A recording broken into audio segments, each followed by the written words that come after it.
Hello. That seems loud. Hello. Skittles. Mr. Skittles. Hello to you. How does it feel to have one more mystery solved?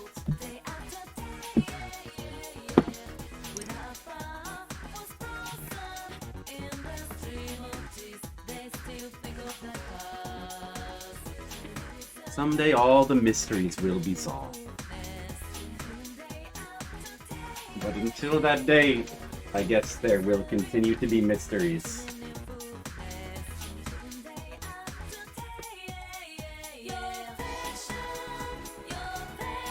Alright, time to ink a little bit of art. Time to do some inks. Inks. Here's some inks. Thinking time.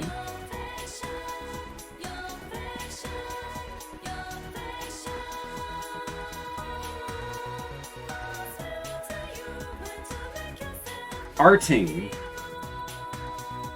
your affection to kick a puppy. Wait a second. I never heard that part of the song before, Mr. Asian Ways. I never heard that. Wow. Wow. Wow. You learn something new every day. Sometimes the things you learn are wrong, but you learn something new every day. And that's the important thing, right? Right. Right. Right. Right. How's it going, Asian Waste?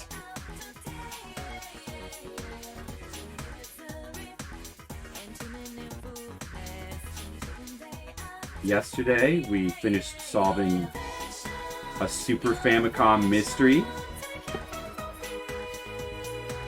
It was very exciting. We were all excited. We all enjoyed the mystery. We all enjoyed the Super Famicom-ness and the mystery. The mystery.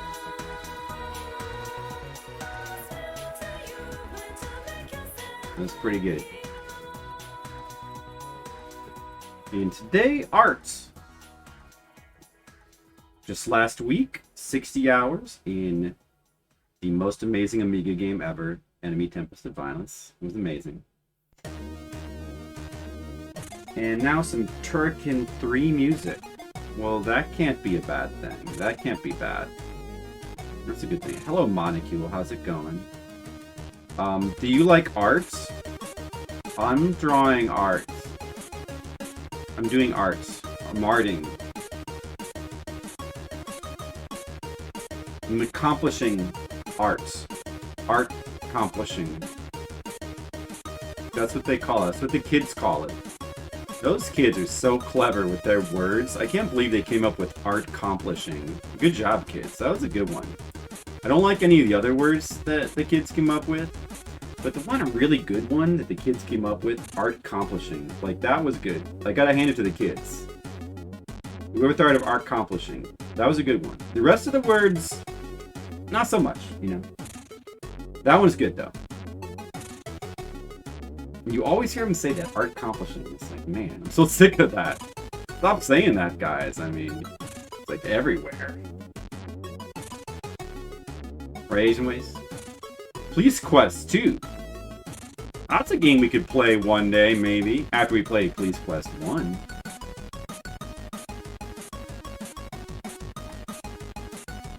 How many people here have played any Sierra games at all? Anyone? Who here's played absolutely no Sierra games? Has anybody played no Sierra games? Oh, man. Imagine the sympathy and sheer pity I would feel for you if you've never played. What? Monocule, Hold on a second. Let me pour my Coke Zero into my rum-laced glass while I take in this information. Okay, I poured it. What? You've never played the Sierra? The Seals has played some Leisure Suit Larry, some King's Quest, some Police Quest, and maybe some more. You jest? So you have. I bet somebody in this chat room at some point has never played a Sierra game. Those people exist. They're out there. I feel like everybody's played King's Quest.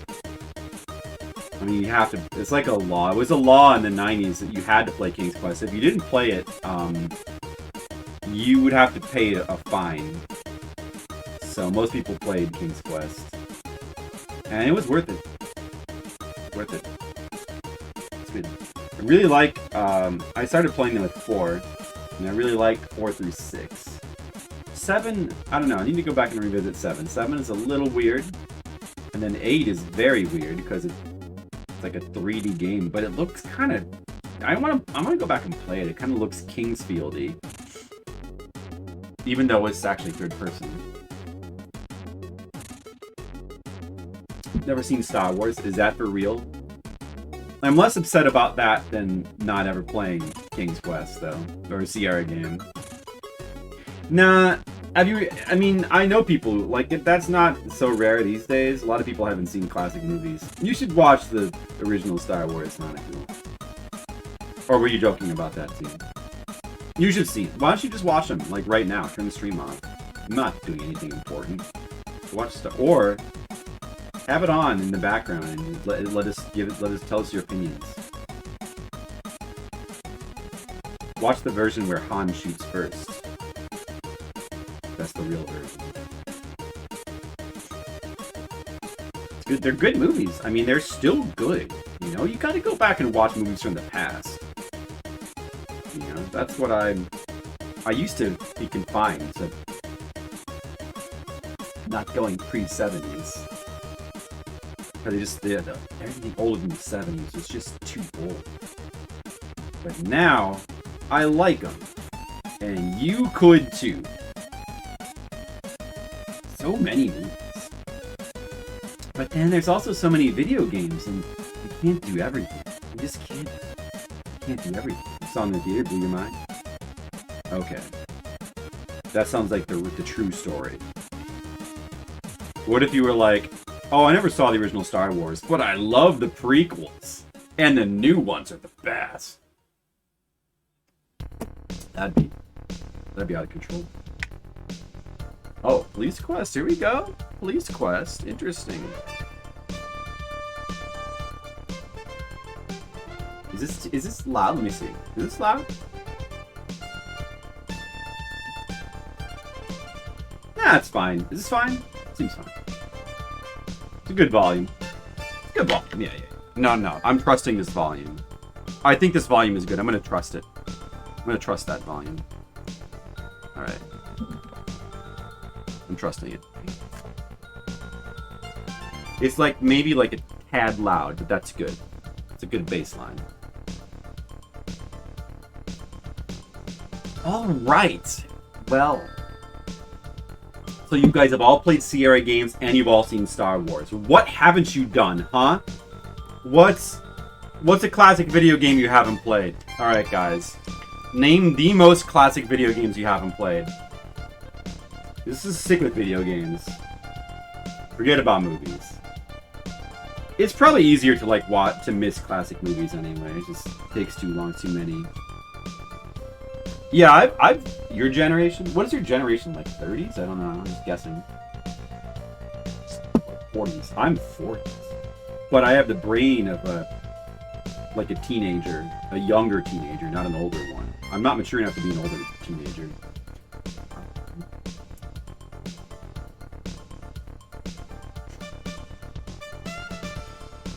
Yeah, I mean, I've known people that... I mean, I've met people who haven't seen Star Wars. No, but what classic? What's some classic here? I'm gonna think of some for me because I'm Mr. Video Game. I've played very many games. It's kind of my thing. I'm into playing games. You might have noticed. But let's see.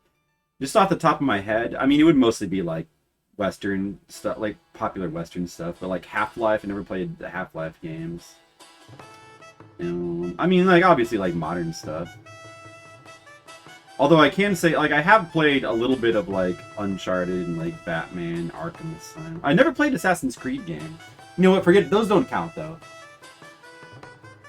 About like an actual classic. I mean, I guess like Half-Life. What else?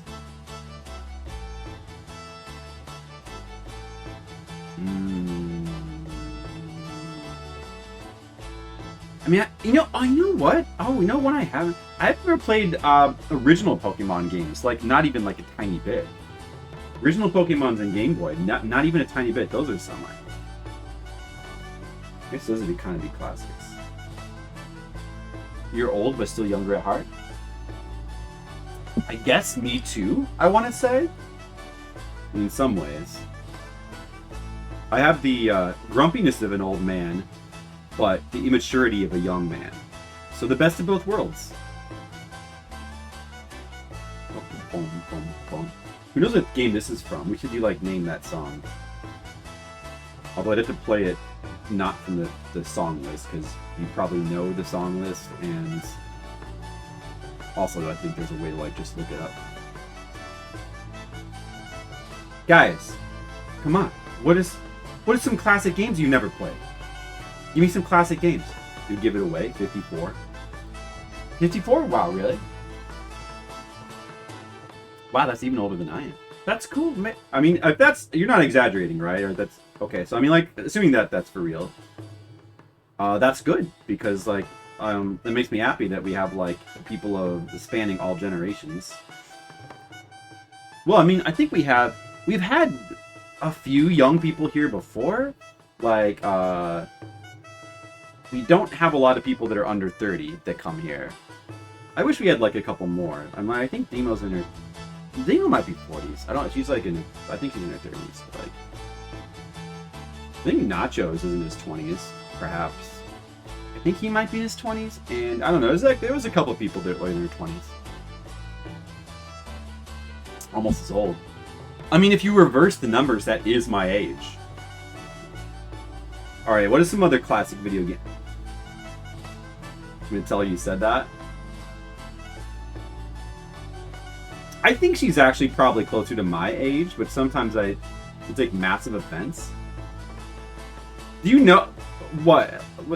I'm pretty sure she's around my age. I think she's a little bit younger than me. She's like 34. Oh, so that I thought she was too old. I said 30s at first, and then I was not sure if it was 30s or 40s. But yeah, that sounds right. That sounds right. No, it's just because she shouldn't take offense. It's just because of her wisdom and maturity. She seemed old. You feel younger now? Sometimes those of us in chat talk about things when you're playing video games. I know, I like it when you guys do that, because it's like you have your own lives too, and that's cool. What other video games? Let's see. What other like classic games have I not played? Like Pokemon. I never played a Picross game, but that probably doesn't count. I mean, I played CR games, but I haven't played any of the King's. I haven't played any of the Space Quest or Police Quest ones. That doesn't really count either. I had never played Quest for Glory until recently.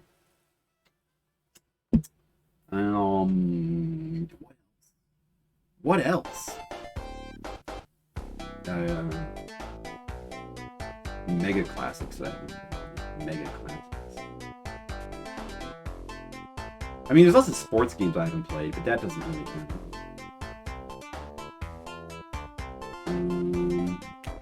Because I played everything, you know? Played everything.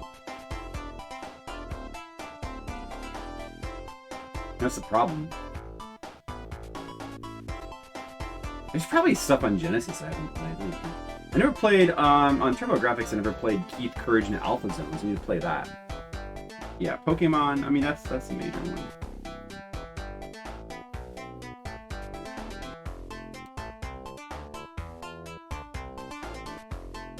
Into Pokemon?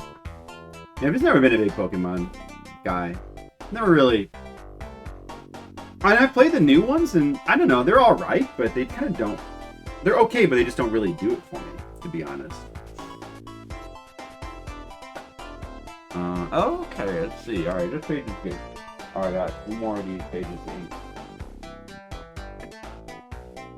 Yeah, probably no TurboGrafx 16 game really counts as, like, classic. And I played the classic Sonics. I haven't played many of the 3D Sonics.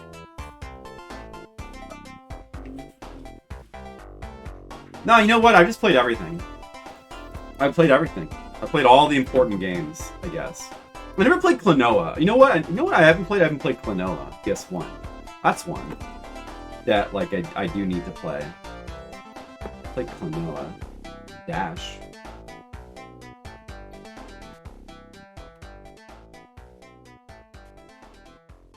Yeah, Klonoa on Steam. That's cool. I don't know if I'd trust this Steam version, though. I'd probably just play the PS1 version. Hey! Ooh, cool song. Mr. Leah, how's it going?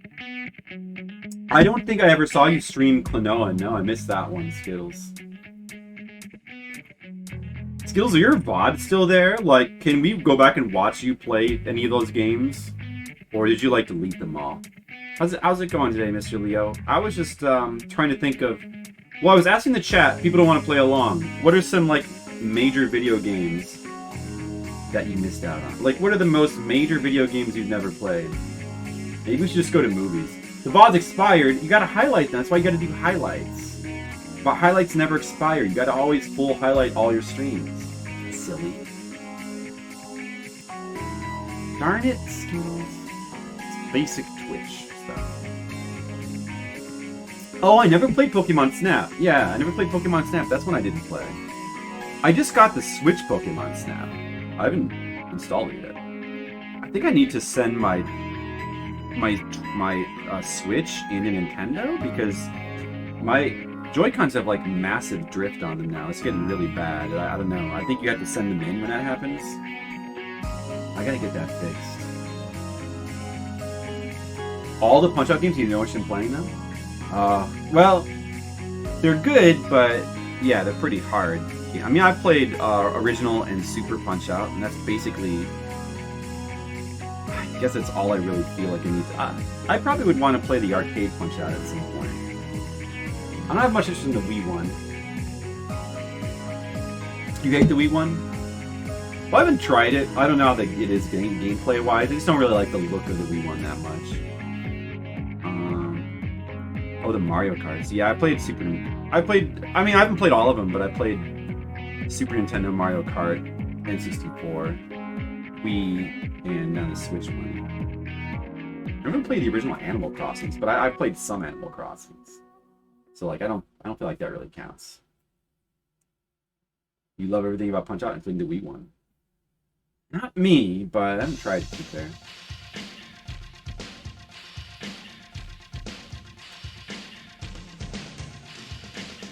Command and Conquer song. Is this a... This isn't like a DMCA song, is it?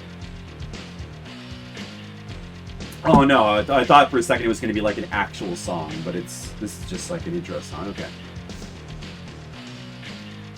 Oh, Mario Party games. I haven't played a lot of them, but we have played a bunch of them. This one on Switch. Yeah, but I never played the original Mario Party, and I played one other one at some point, but I don't remember which one this was. Yeah, I played very little of those.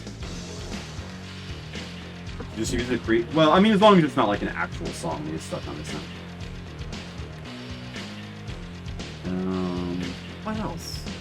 What are some other, like, yeah, I mean, Punch-Out's good. Like, that's a good one, because that's like a major franchise. So... I still haven't played Tactics Ogre. That's a big one. I haven't played most Fire Emblem games. But I played a couple. Well, actually, I've only really played one. Does Monster Hunter count? I feel like Monster Hunter does count. I've actually got quite a decent amount of Monster Hunter experience. Like, I've played 3, 4, a little bit of Generations. I wanted to get around to playing the newer ones. Especially World. I still haven't. Like, one of these days I want to, but I don't know. Maybe it just won't happen. Who knows? Oh, I played Halo. That's a good one. I played a little bit of Halo. Just a little bit of Halo 1. Barely any. It's alright. I don't know. I don't have much interest in, like, going back to it. Same thing with, like... Well, I don't know. Like, I wouldn't mind trying Half-Life one of these days. I never played one of the... Like, if you start going into, like, more modern-ish big Western games, then there's a lot that I haven't played. But I don't really care about those as much. I would play Half-Life. I would play, the newer Dooms, maybe, to try them. I've tried Mass Effect enough to know. I've tried BioWare games enough to know they're not really for me. But I have played, like, a little bit of, actually, I played a decent amount of Baldur's Gate 2, and I played a little bit of Mass Effect 2, and a little bit of Dragon Age, and I don't really know those. I mean, like, actually, Baldur's Gate is not bad. It's definitely not my thing, but I'd like that more than their newer games. God of War. I played a little bit of God of War at somebody's house, just like a little bit. It's all right. It's like it's so QTE heavy. It's like. Yeah, and it's just, I don't know, it doesn't really interest me that much. I don't know, yeah, I feel like I should play Half-Life. Oh, System Shock games? Like System Shock? I played like a tiny bit of Bioshock. I don't think I care about Bioshock. I'm more interested in playing System Shock 1 and 2. I have played some of 2, but I never finished it though. System Shock 2 seemed pretty good. The Resident Evil game, more than 10 minutes. Zero interest in horror stuff. Well, that makes sense then. Hey, who knows what song? Who knows what? This is from a movie, but it's probably not going to be like it's too obscure to be DMCA. But who knows what movie this is from? Anybody? Nobody's going to know what movie this is from. System Shock is skippable. It's all about System Shock 2. Yeah, probably. Well, I guess I should go back and finish System Shock 2. I don't know. I mean, I played it. I liked it. Like it actually. And I looked at System Shock 1 a little bit, you know, like the music is pretty good because it's an earlier era shoot 'em up, and I think I don't remember exactly what year, but it's like it's not that long after like say Doom. It actually has like pretty good music.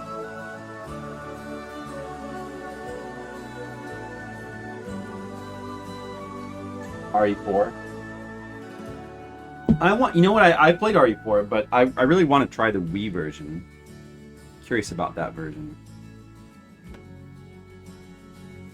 There's probably a bunch of RPGs that I haven't played. I've played a lot of like the major ones, but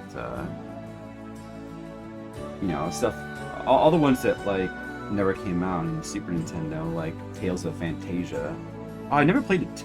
I played like a tiny bit of a Tales game, a little bit, but basically never really played a Tales game. I need to play some Tales games. I want to play Tales of Phantasia. Never played like Baphomet Lagoon or Treasure Hunter G, or I still haven't played Star Ocean 1. I've still only played really Star Ocean 2. I think there's Star Oceans.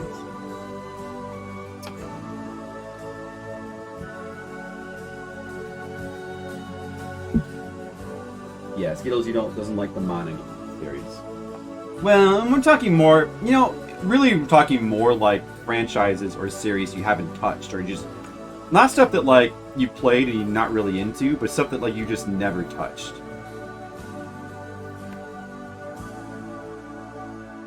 The Wiimote controls work well. I bet they would. They seem like they would work really well. I always remember that, like the controller, like the analog stick controls for Resident Evil 4 were always a little bit awkward, like a tad awkward. So I always wished I was playing the Wii version when I was playing it.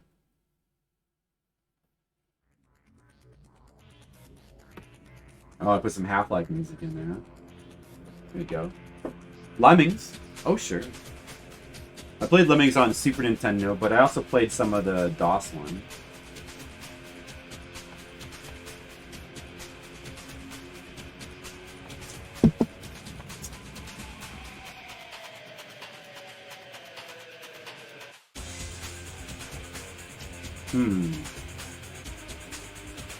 Let's see, what other major RPG series are there?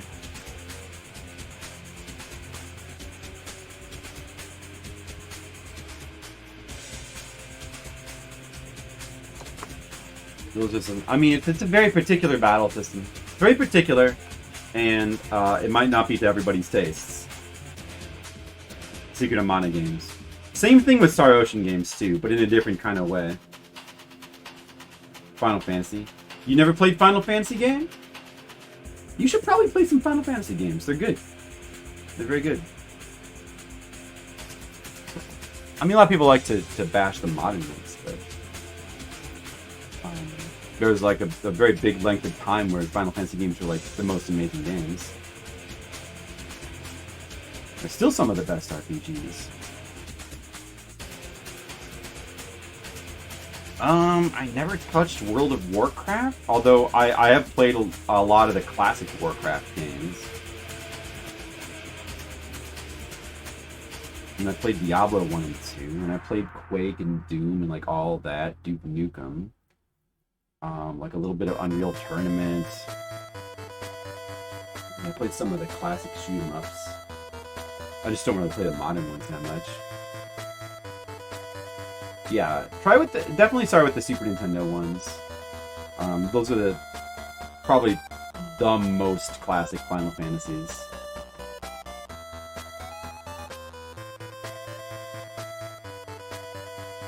A lot of gaps in the early... Yeah, I have barely scratched the surface of Ultima games. I've only played what I've played on Nintendo for Ultima. So I've only played like some of 3 and 4. Yeah, I haven't played those very much. I believe I've never played a Might and Magic or a Bard's Tale. Never played either of those. I've played some Wizardry now. Like, mainly just the early ones. There's a lot of Wizardries, though.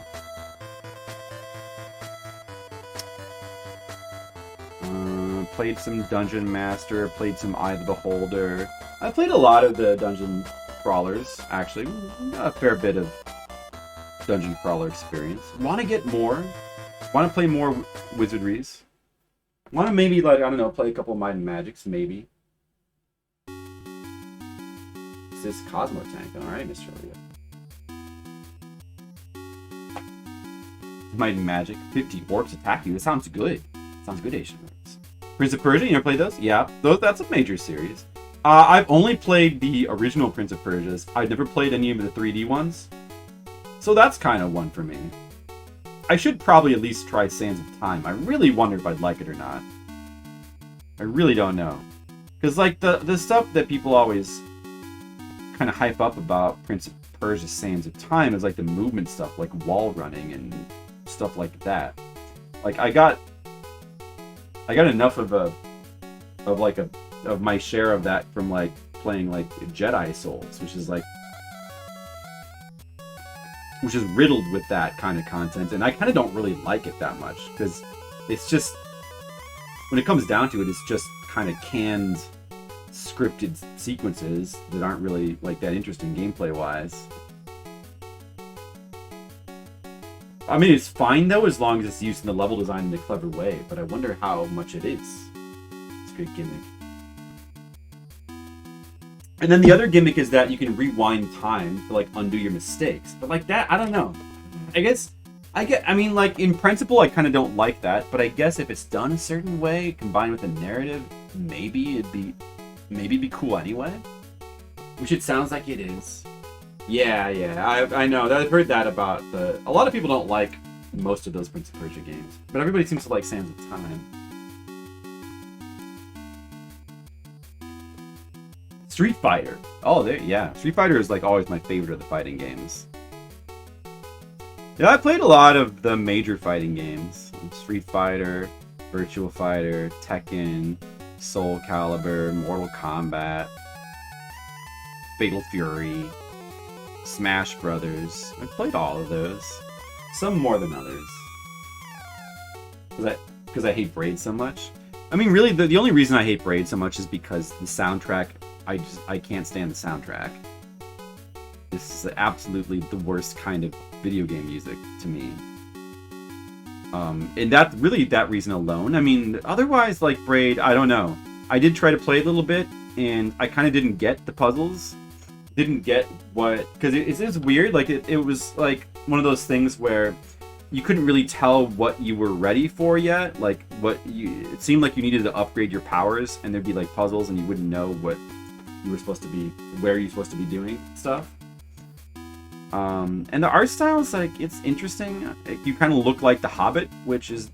I don't dislike, necessarily. It's just the soundtrack. Like, it repelled me. I can't play it because of that. Crash Bandicoot. I still only played Crash... Hey, Demo, how's it going? Uh-oh, yeah, I was guessing people's ages, and I might have guessed your age wrong, Demo. Just a little bit.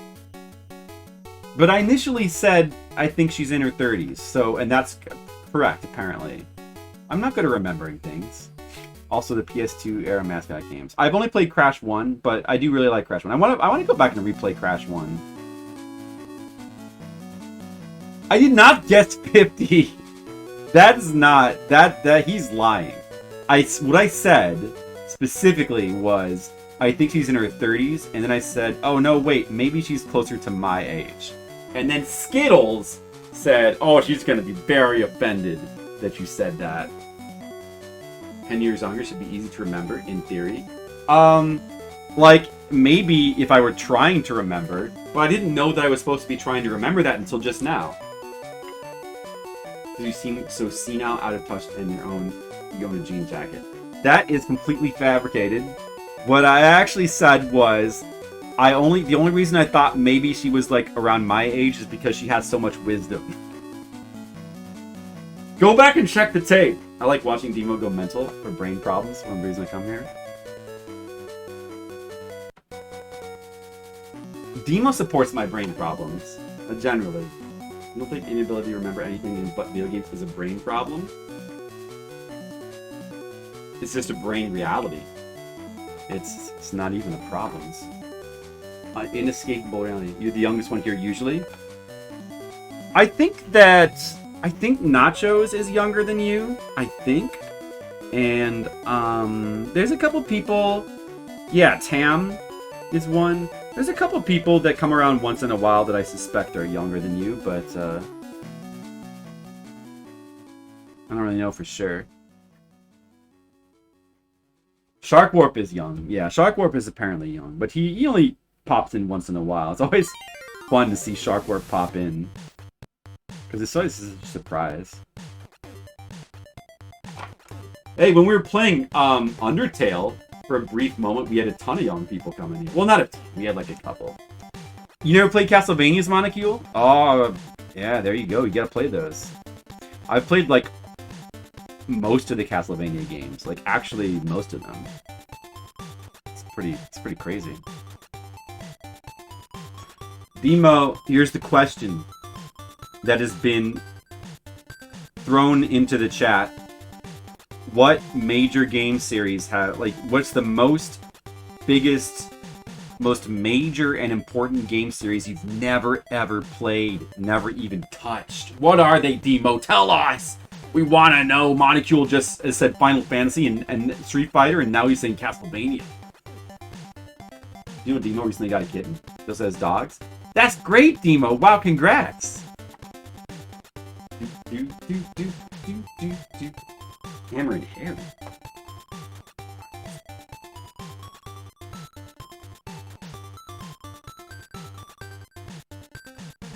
Yeah, I don't know. I think that I'm thinking about it, and I think the most major game series. I mean, the most major one would just be like the original Pokemon. I have played a couple Pokemon games though, a little bit, but not. Yeah, I never played the original Pokemon, and haven't played very much. And then like, yeah, I don't know, like BioShock and Half-Life probably like the next ones. Silent Hill, GTA, SimCity. Oh man, you gotta play Silent Hill. You gotta play Silent Hill. Everybody should play Silent Hill. Even Skittles doesn't like horror games. Everybody must play Silent Hill. Silent Hill's the best. It's the best video game of all time. GTA. I've only played one GTA game. I've only played San Andreas. I'm thinking about like playing more. I kind of like to play the originals. It might be fun. I've only played the... Oh, let's see. SimCity. I played the original DOS one, and then I played the Super Nintendo one a fair bit. The Super Nintendo one is hard to top because it's just the music. Probably lots. Spyro. Yeah. You know, I've never played a Spyro game. That's one. I've never played a Spyro game.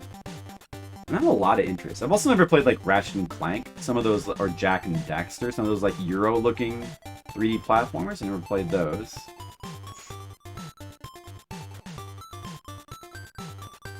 Mega Man and Dragon Quest. Yeah, those are pretty major. pretty major.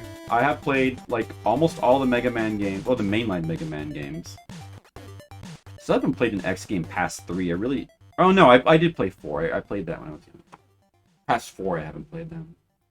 And I still haven't played Mega Man 11, but I played everything up to 11. Bioshock is pretty good. I think hard to diffuse. Yeah, I don't think I would like Bioshock. I kind of like System Shock too.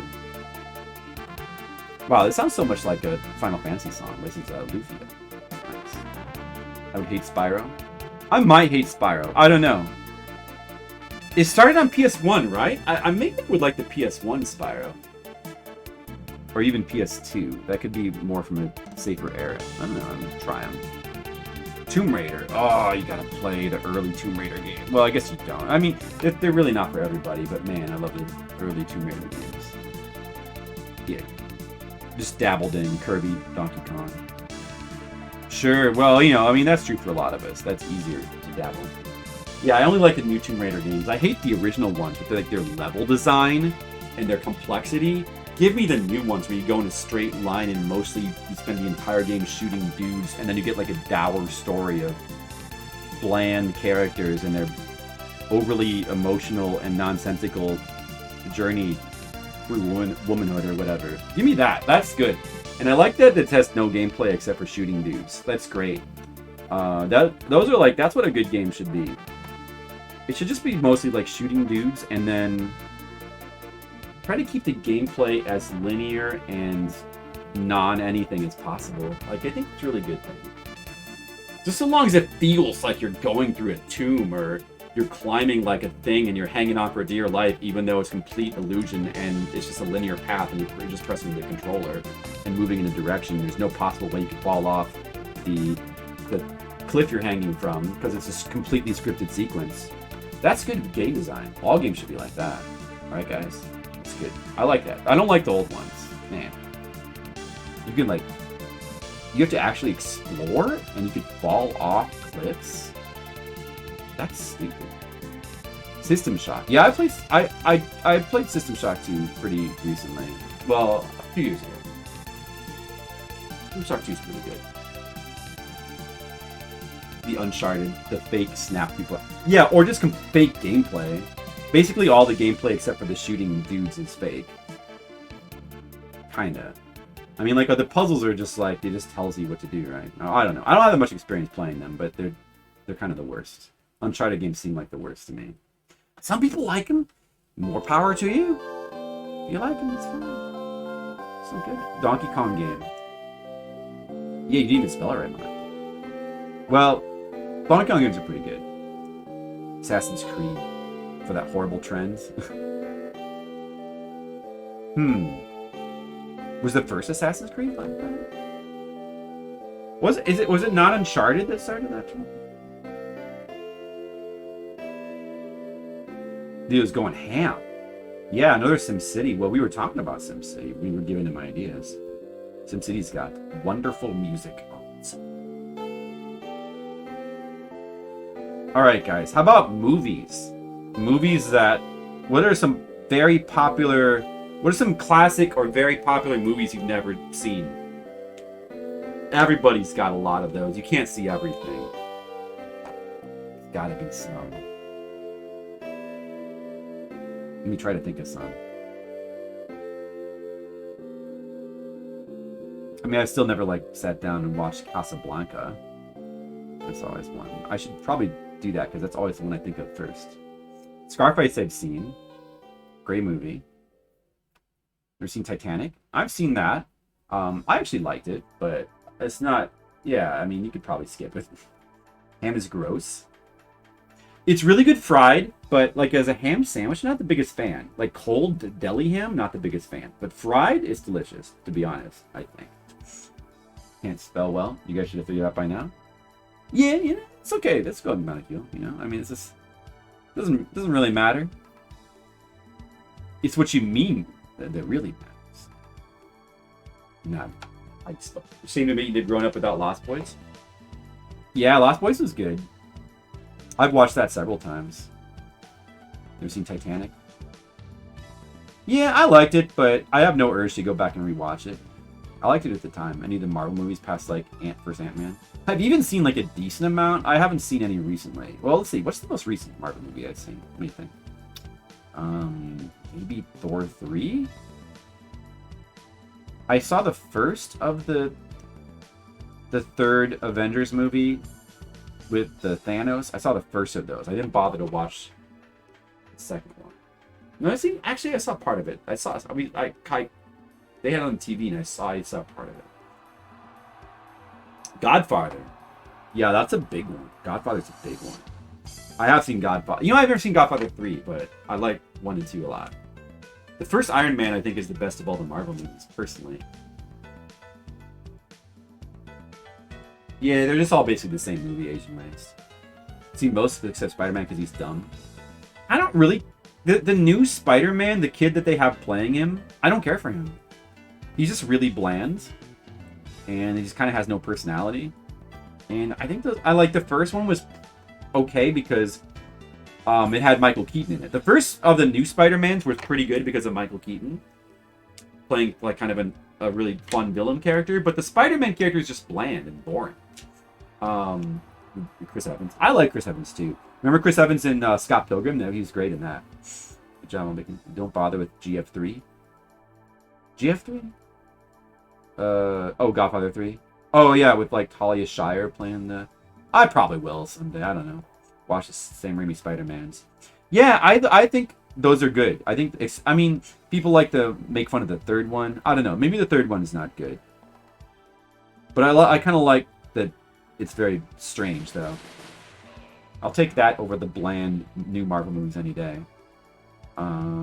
It's not the wreck people like out to me. Yeah, that's why I should probably see it. I think, yeah, if you've never seen Godfather, you should. You owe it to yourself. Like, those are, like, they're actually really fun movies to watch. Just, like, a lot of fun characters. It's kind of like The Wire. Like, when you hear people talk about The Wire, you think it's always made out to be, like, serious drama. So you kind of get this impression that, like, maybe it's almost like a little, like doing homework, you know? It's like, oh, I gotta sit down and watch this serious drama. I have to pay attention. Which you do, but they're actually really fun. Like, The Wire actually is a really fun show. It has, like, really fun characters. There's, like, a lot of, like... It has a lot of humor. Like, it's actually really enjoyable. Like, Godfather's kind of like that, too. Andy Garcia's good. Hey, I just saw Black Rain for the first time recently. Andy Garcia's in that. Plays a memorable role.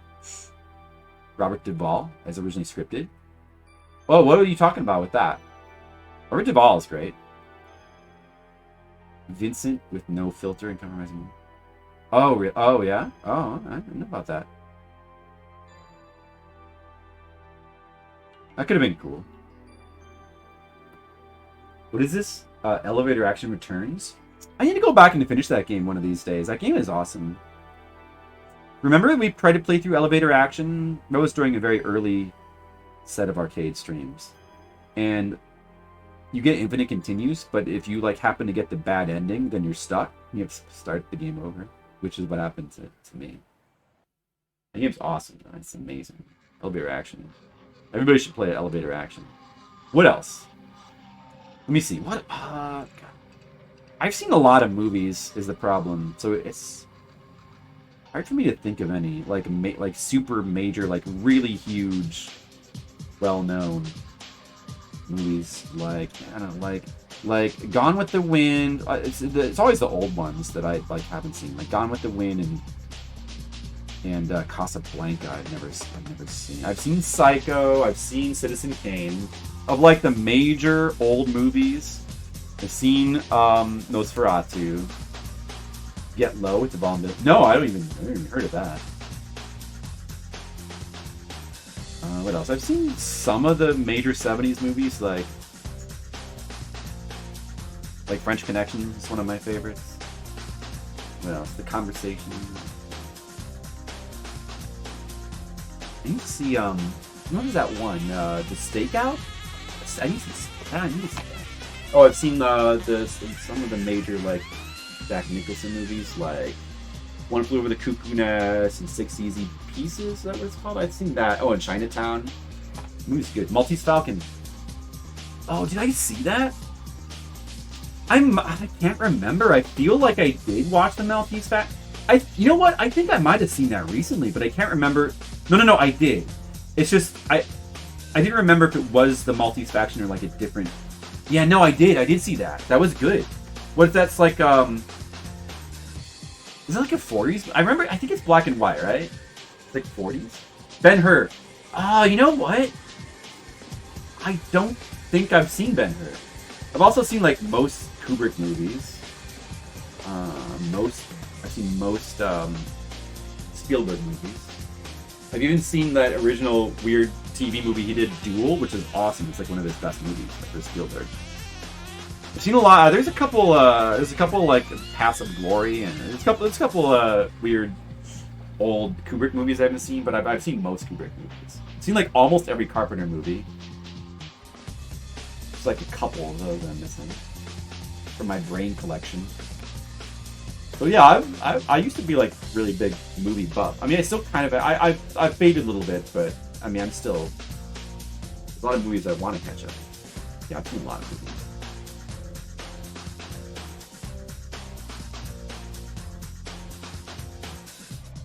So that you're naming those for you, Molecule, Ben-Hur, Metropolis. I think I've never seen Metropolis either. I don't know. Those aren't like the biggest. Those are not as major as Godfather, though. Probably a lot of people haven't seen those. I feel.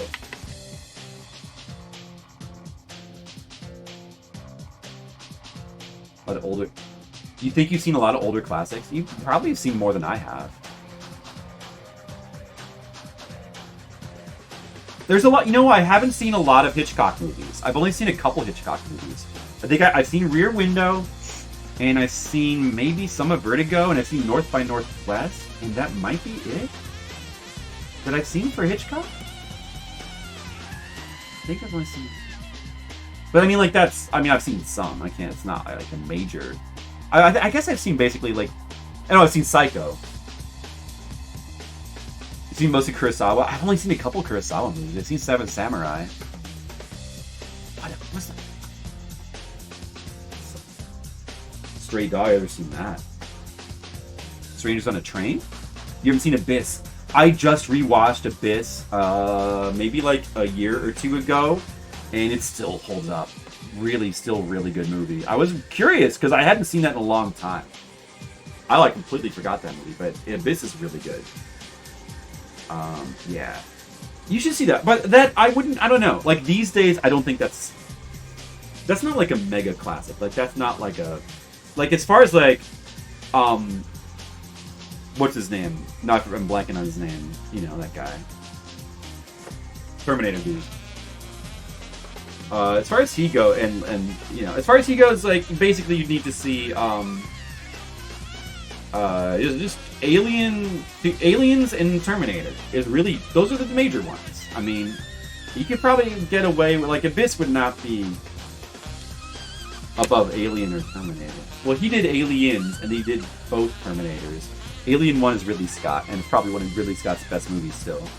Ridley Scott did some good movies, but he's still making movies. He kind of is like a shadow of his former self, though. Redbeard, Bad Sleeper, Ron Yojimbo. Yeah, I need to see all of those recently. Maybe I've only seen Seven Samurai. I can't recall.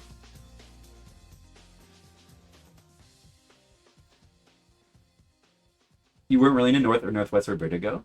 Yeah, I like those a lot. Rebecca. I've never seen Rebecca. I mean, if you've seen like the major films of a director, like the major one or two, then that counts. Like, I don't think that's fine. Ikiru. Movie starring Tom Cruise or Keanu Reeves. Yeah, I've seen a lot of those. Ron is top 10. Yeah, I haven't seen enough Akira Kurosawa movies. I haven't seen that many westerns, but like I've seen some of the major ones, like Unforgiven and the Man with No Name trilogy, and I like all of those a lot.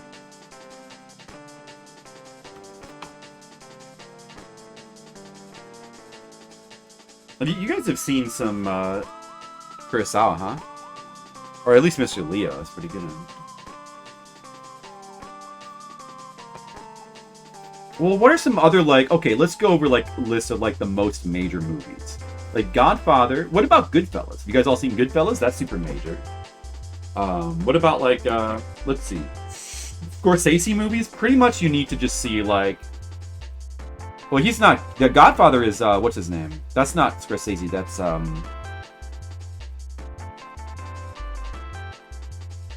I forget. I forgot. The other guy who's, you've seen every Scorsese? Honestly, I haven't seen every Scorsese. I saw Mean Streets a long time ago. I've seen, Gangs of New York, and I've seen Goodfellas, of course. I think really just Goodfellas. Oh, Coppola. Yeah, Coppola. Who he also did he did Apocalypse Now, right? Yeah, spaghetti westerns are awesome. I want to see more of those. No Raging Bull? Raging Bull, I would put...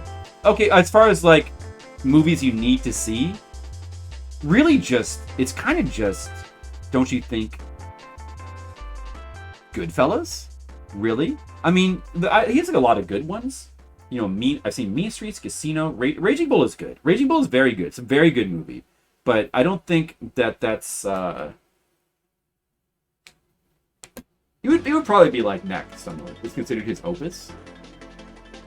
Yeah, but I'm just like I'm talking more about like in terms of like being aware of like pop culture. Like I think Goodfellas probably has more pop culture. I don't know. Taxi Driver. Yeah, Taxi Driver. That's one. I mean, that's movie's probably not for. It's very nihilistic. It's probably not for everybody. So like maybe you don't necessarily need to see it, but yeah, Casino. Taxi Driver, Raging Bull, and Goodfellas. Those would be the major ones, right? For Casino over Goodfellas. That's interesting, because Casino is kind of just like a repeat of Goodfellas. It's very Goodfellas-like. But it's entertaining. Taxi Driver rules? Oh, you're a fan of Taxi Driver, huh? It does rule, like, as for a movie of its kind. Like, it's kind of a nihilistic anti-movie. Like character study of like a dude who's like on the outskirts of civilization. It's a very interesting movie, but it's very dark. It's just very dark. Ocean's 11. Well, I don't know. Like you're talking about, I feel like the Soderbergh remake is probably more culturally relevant than the Sinatra one. I don't know, just for like, but like super important movies though, like culturally relevant, very important movies. We're talking like Star Wars, Night of the Living Dead, Godfather, Goodfellas. I don't know, maybe like One Flew Over the Cuckoo's Nest, Chinatown. Man Says Gangster Thieves don't do much for you. Yeah, well, they do. See, the thing about Goodfellas probably... the thing about both of those movies is that they do romanticize them, but they also show them in a very ugly light at the same time. It's not quite as... It's a little more complicated than that, but it's not so much that it... I mean, it does romanticize them somewhat, but it also... It's kind of just more that it kind of shows... There's like a realism to them. They're like larger than life, but at the same time, it's kind of it humanizes them, I guess you could say. Most culturally relevant film. Yeah, UHF. No, honestly, I think. Oh, what about Rambo? Oh, that reminds me like Rambo now. Oh, now I'm thinking of all the movies that parodied. So Rambo and Indiana Jones. Those count. Have you guys seen all those? Rambo, Indiana Jones. What else? Like 80s. I think Goonies is up there too. Like movies that I think that's very culturally relevant these days.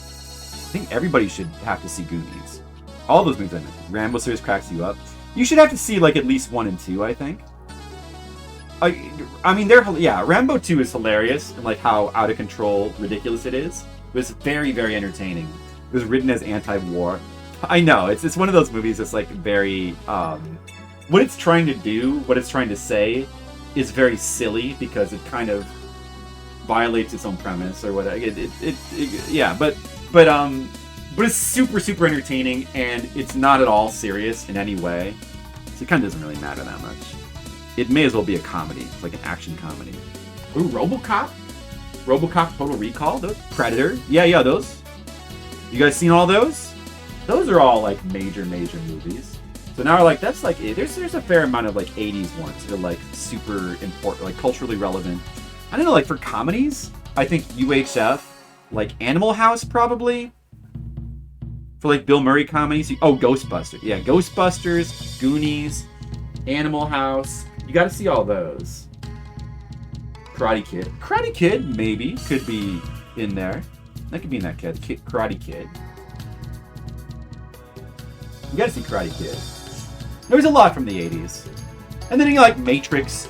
Well, let's go by the decades. 80s has got a lot. 70s has got a lot too. 70s is like, I still think 70s is like one of the most amazing eras for decades. Like, 70s was like the most culturally, like the most interesting in terms of like the advancement of film, I guess you would probably say. Like the most advancement in film and some of the most important movies, but then like 80s is like the most fun decade to me. It's a decade of fun. Blues Brothers. Yeah, maybe. I don't know. Blues Brothers maybe would be, I don't know if that's not quite at the same level. Are you saying that for like an example, or is that one you haven't seen? Blues Brothers is a lot of fun, and that's definitely worth going back to. What about Ferris Bueller's Day Off? I'm not sure if that one's fallen by the wayside a little bit, but that was a huge movie at the time. I haven't seen that in a while.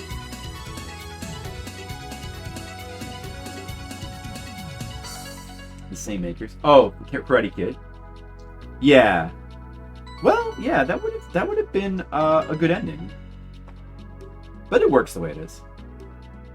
Yeah, they made the villains too over the top evil. It's true. 2001. Yeah, 2001. That's major. As far as Kubrick movies, yeah, Kubrick has got some big ones. I mean, I guess like it would be that, and then let me see. Spartacus, Lolita, probably not those. Barry Lyndon, probably not that. Eyes Wide Shut. No, I mean, I like that movie a lot, but you don't really need to see that. You kind of need to see 2001. Well, I know I'm missing like a major one. What Kubrick? Oh, The Shining. Oh, The Shining. That's a big one. Blade Runner. Yeah, that's a big one too. There's so many from the 80s. The 80s is out of control. Full Metal Jacket. As far as like war movies go, yeah, Full Metal Jacket. It's either that or, I mean, probably. No, I think Full Metal Jacket is great, but as far as war movies go, I guess Apocalypse Now. That would have to be the one, right? What do you guys think for war movies? What is the one that everybody must see? I mean, there's Platoon. There's Full Metal Jacket. There's Saving Private Ryan. What is the one? What is the war movie? You think Private Ryan? I think Apocalypse Now. What do you guys think? Full Metal Jacket though is that's a defensible choice. You hate Private Ryan? Yeah, a lot of people. I've heard that's not that unusual. Yeah, some people are kind of split on Private Ryan. That's detractors. I liked it at the time. I haven't gone back to watch it in a long time. So, it had so many major actors. I mean, the thing that you always remember about Private Ryan is like how amazing, like the opening of the movie is like amazing. Oh, a good recent one was I was gonna say Munich, not Munich, but by the same director, I think. Or no, Munich was Spielberg, wasn't it? Wait, Tropic Thunder. Well, that's probably the best as far as like comedies made after the year 2000. That probably is the best. Tropic Thunder is amazing, but that's different. Okay, wait, I was still on war movies then. It's a little up its own butt. Yeah, but I think that's a little unfair because a lot of times extended cuts aren't as good. It's the same thing with like Aliens. If you really do yourself a you got to watch the original cut usually. Is every war cliche? Yeah. Saving Private Ryan had a lot of cliches. It even kind of reuses some. I kind of remember that it reuses some stuff from Full Metal Jacket. I feel like it steals from Full Metal Jacket a little bit, but I mentioned Ferris Bueller's Day Off. Breakfast Club. Yeah, Breakfast Club as like a John Hughes movie. That would probably be the one. above 16 can. You're not a huge comedy person, but you love Tropic Thunder and Super Troopers. I still never seen Super Troopers. Yeah, people mention that one. Oh, let's see. There are some good comedies in the 2000s. I mean, I actually like... I know a lot of people don't seem to necessarily... I mean, there's a lot of detractors, but I like all of Apatow's movies. As far as 2000 comedies go. Like, especially the earlier ones like Knocked Up and Superbad and 40-Year-Old Virgin. I think those are all very good. But Tropic Thunder is my favorite. I love improvised stuff, so... Like, Spinal Tap is the best for that, but there was some, like, A Mighty Wind that came after 2000 that I think were still good. And I was going to say, also, like, Aristocrats. That might be one of the best comedies of all. It's more of a mock... It's more of like just a documentary, but it's also, like, one of the funniest movies ever. Observe and Report. Yeah, Observe and Report, I actually haven't seen it. But I know that it's kind of like the Cable Guy of Seth Rogen. It's like Seth Rogen's the Cable Guy, right? It's like it's way darker than people thought it was gonna be. I should probably see that. Paul Blart. Do you think the first Austin Powers holds up? I do. I think the first two hold up. Although I haven't seen them in a while. But yeah, no, they're good. They're good. Like, actually, the second one is kind of the second one is like out of control funny. Like, there's some stuff in it. Like, I love Mini-Me. There's some stuff in the second one that's, like, just amazing. But, like, Austin Powers, it's also, like, kind of... They're sloppy movies, and they're kind of inconsistent, you know? And there's a lot of jokes that, like, don't work. And, I mean, Mike Myers can be, like... He can be borderline between, like, stupid and funny a lot of times. But for Mike Myers movies, Wayne's World is the best. I think Wayne's World is still better. The first Wayne's World is like one of the best Saturday Night Live movies. I would even put it above Blues Brothers, personally. You like Airplane? Oh, Airplane's that's a classic. That's a classic comedy. Yeah, Airplane. Everybody should see Airplane. And then what's his name? Not Mel Gibson. Mel Brooks. Mel Brooks. Although Mel Gibson's got some classic movies. Everyone should see Mad Max, but well, not Mad Max 1. Everyone should see Mad Max 2. But yeah, Naked Gun is great too. Naked Gun, Airplane. I mean, between Naked Gun and Airplane, it's probably got to be Airplane. And then Mel Brooks movies, you know, of course, like Blazing Saddles, The Producers, Young Frankenstein are all comedy classics. Those are all, and Spaceballs too. Planes, Trains, and Automobiles. Yeah, that's a really great. It's almost more of like a dramedy, like an 80s dramedy, but that's a great one. Like the best John Candy movie, probably best Steve Martin movie. And that's saying something, I think. The Addams Family movies are so great. Yeah, I think those are great too. Those were really great at the time. Those are some of the best of those like nostalgia movies where they try to bring back an old TV show and kind of update it. I've never seen those like the Scooby-Doo or Brady Bunch movies. Those always seem really weird. Power of the Schwartz. You mean the best Steve Martin movie isn't The Jerk? I don't know, Demo. What do you think? That's a good question. I think Planes, Trains, and Automobiles might be better than The Jerk. Do you think, is that crazy? Or were you actually joking? I don't know. I haven't seen The Jerk in a really long time, to be honest with you. Oh, dude, we gotta turn this one up. This one's like too low in the mix. I know the song requests are back to my music now because nobody's gonna put in the Bashki Lord of the Rings theme, even though it's like one of the best theme songs of all time. I don't know, Demo. That's a good question. I mean, Steve Martin has some really good movies for sure. I don't know. I think Planes, Trains, and Automobiles might be the best. What are some other good Steve Martin movies? I probably haven't seen all of them. What the other ones he did? I'm not really having any luck thinking of it. I mean, like Father the Bride, but like that's not a classic Steve Martin movie, and I don't even know if it's good. Probably not. Well, they made two of those. Watched Only Murders in the Building. What? No, I don't know what that is. It's been a long time since you've seen The Jerk too. Yeah, I should put that on my list. That'd be a good one to rewatch.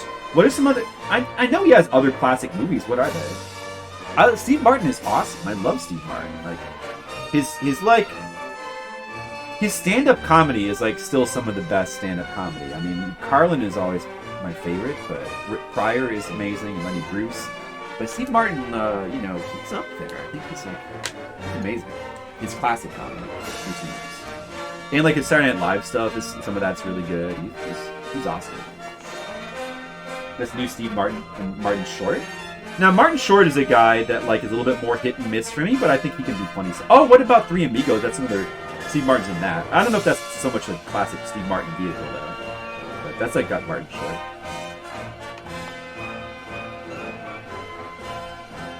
Way to True Crime podcast decided to make their own. How have you seen that? How is that? That's very weird. Random top Stacey, you always cut up the TV. You forgot it was in there. I forgot that was in there too. Wow, Mr. Leo, the awkward. You know what? You'll survive, right? I mean, if you don't watch some topless ladies sing with your relatives, can you really say you've lived? That's always has to happen. Little Martin Short. You know what's a really great... Oh, this is not a movie classic because it's kind of a forgotten hidden gem. But a really great Martin Short movie is Inner Space, where Martin Short is... Who is it? I think it's not Kurt Russell. It's the other guy who's a little bit Kurt Russell-ish. What's his name again? The other dude is like sort of like an everyman kind of dude. But anyway, he goes inside of Martin Short's body. It's like what's that movie where they go inside the person's body? I forget. But yeah, he like pilots a little spaceship inside. It becomes tiny. Okay, I can't. Sorry, Dennis Quaid. Yeah, used to be great. Oh, sorry. I can't do that. Oh, did you just request that? Sorry, Skittles. It's too distracting. We're trying to talk about movies. Sorry. The Incredible Journey, right. Yeah, Inner Space. You guys ever see Inner Space? That movie was actually... I remember it being great. I haven't seen it in a long time. But I always really liked that one. Dennis Quaid and Martin Short. It's a very good Martin Short vehicle because, like, Dennis Quaid is piloting his little ship around, like, inside of, like, Martin Short's bloodstream. And, like, he's got to help him. He can, like, attach to his eyeballs to see what Martin Short sees. And he does all this stuff. He can, like, control Martin Short's body somewhat. So, sort of, like... It's a vehicle for Martin Short to do like all this weird physical comedy stuff, but like it's all good. Well, I remember it being good. Maybe it's not good. Maybe some people don't like it, but I like it. Oh, Short Circuit. Maybe it's just more of like a 80s classic for kids who grew up in that time, but I still love it.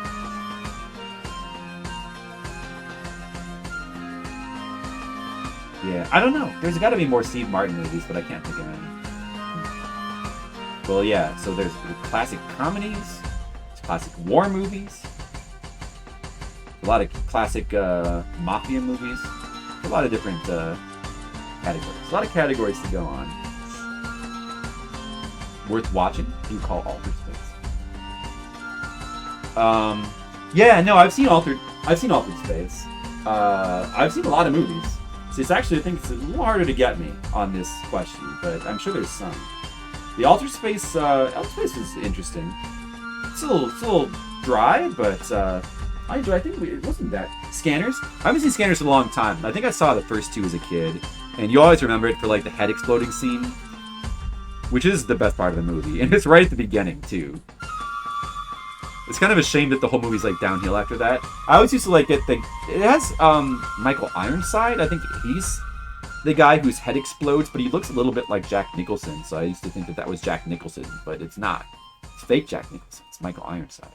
Who actually is a good career in his own right. I think it's Michael Ironside. Maybe I'm wrong.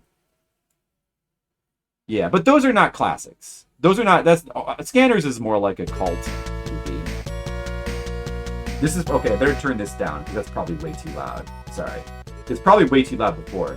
Invasion of the Body Snatchers. You know, that might be one. I don't think I've ever... I think that's the... Is that a Carpenter movie? Did he do one of those? No. He did the... No, I don't... Did he? Actually, I don't remember. I don't think I've fully sat through any of those. The Body Snatchers. I've seen clips from them.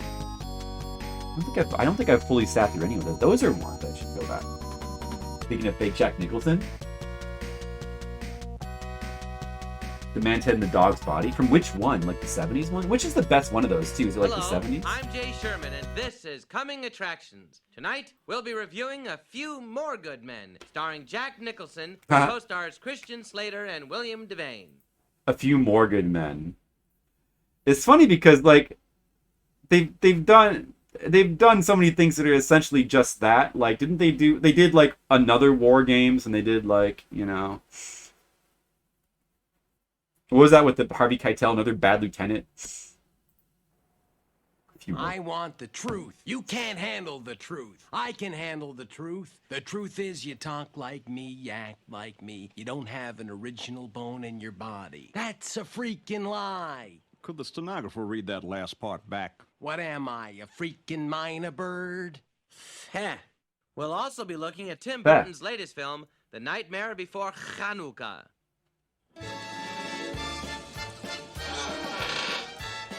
You know, this is a little bit Family Guy-ish with the way it does references.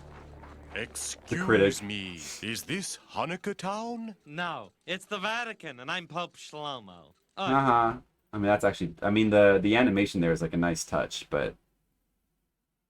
Actually a little bit... I never realized... That show's actually a little bit... I thought this is not insulting to say, but that's actually a little bit Family Guy-ish, or at least that clip was. Like random references. But I mean, it is a show about movie references. This is really into movie parodies? Yeah. Oh, yeah, that makes sense. I like movie parodies, dude. The remake of The Thing? Yeah. Oh, yeah, that's definitely, that's another one. As far as, like, horror movies, that are, like, must-see movies, like, The Thing is probably way up there. You gotta see, like, The Thing. There's a couple Carpenter movies, like Halloween. You gotta see the original Halloween. You gotta see The Thing. And that's probably it for the Carpenter movies. You gotta see, like, I would maybe not Night of the Living Dead, maybe Dawn of the Dead. You gotta see that. And I don't know. Classic horror movies. You know, there's a couple here and there. Let's feel like the major ones. And I guess, like, maybe Texas Chainsaw Massacre, but maybe you're not interested. Maybe you don't care. Yeah, I'm sure, I don't know. Yeah, I mean, it was also fresher at the time. Like, Family Guy just kind of runs that kind of humor into the ground. Never was a big Family Guy person. 70s. Poltergeist. I love Poltergeist. I still love Poltergeist. I used to really love that as a kid. Poltergeist. But probably that's it. It would be a great one to go back and watch, because I think those movies hold up. They're such cool horror movies in that they've kind of got a little bit of that Spielbergian touch. At least the first two, I guess. Well, really the first one. The first one's by far the best one. I like the second one too. And the third one I still like, but it's like it's a very incomplete movie. You can tell. Major production problems.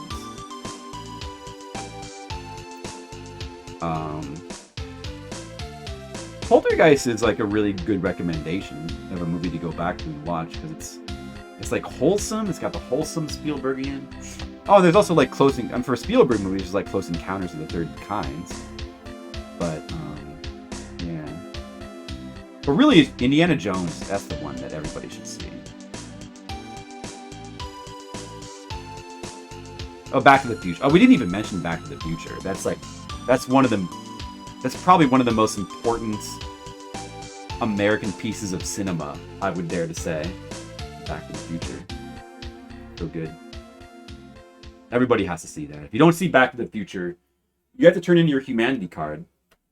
You're not fully human if you haven't seen Back to the Future. You're missing something. You gotta. It's not too late. And Ghostbusters, like, for comedies, like, Ghostbusters is the comedy. Really? Okay, I guess I'll put it above UHF. It hurts a little bit to do so, but I guess I have to. You gotta see. We did mention Ghostbusters, though. We mentioned that. Yeah, for major comedies, Ghostbusters. UHF. I guess UHF is more, I don't know. I think that, think it's not considered the mega classic that some of the others, like, you know, classic Bill Murray movies and such, but it should be. Jason the Argonauts. Yeah, you know what? I've never seen that. Or like an older movie, yeah. That's true. What about some 70s? What are some 70s movies that are like true ultimate classics? And I think we mentioned some. Like The French Connection. And Chinatown is not so. Chinatown is at 60s. Chinatown is 60s. Let's see, what's from the 70s? Was One Flew Over the Cuckoo's Nest 70s? I think so. Let's see. I mean, like, I think Halloween might be 70s. Like, the earliest Carpenter movies are from... Like, I mean, Star Wars is 70s. Star Wars, that's... Everybody should see the original Star Wars. Monty Python? Yeah, those are classic comedies. Everybody should at least see, like, probably... Which one do you think? Probably just, like... The Holy Grail. The Sting. I actually haven't seen The Sting. That's one that I haven't seen. Yeah, I should watch The Sting. Exorcist.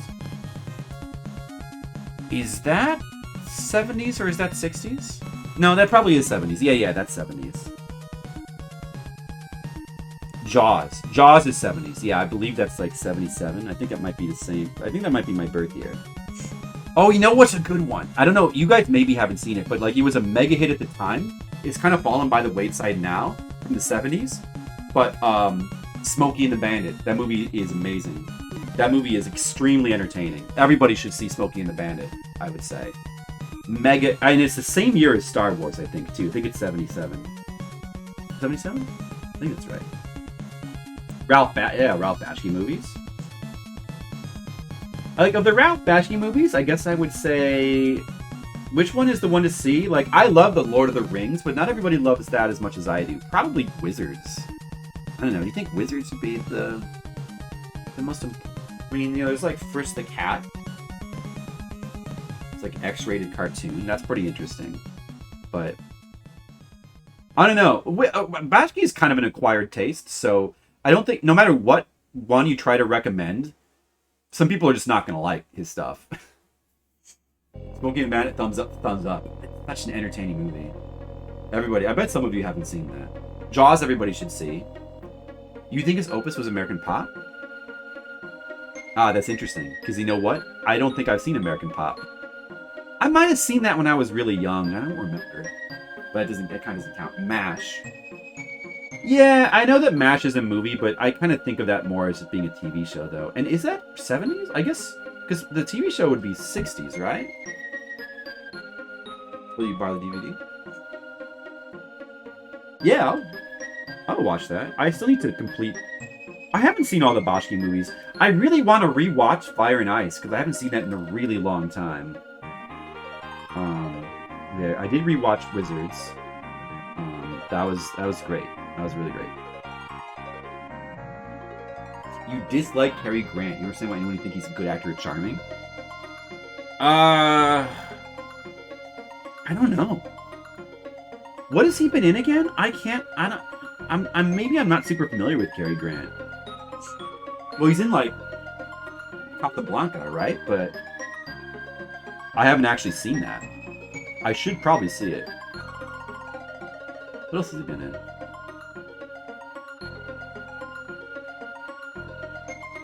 I want to watch more older movies. Older movies are kind of cool to go back and rewatch now. I used to not be into them. It was kind of just like the way that people talked and the acting style that turned me off. But now I find it more interesting. Man, Mad Max. I've seen all the Mad Maxes, although it's been a really long time since I've seen Beyond Thunderdome.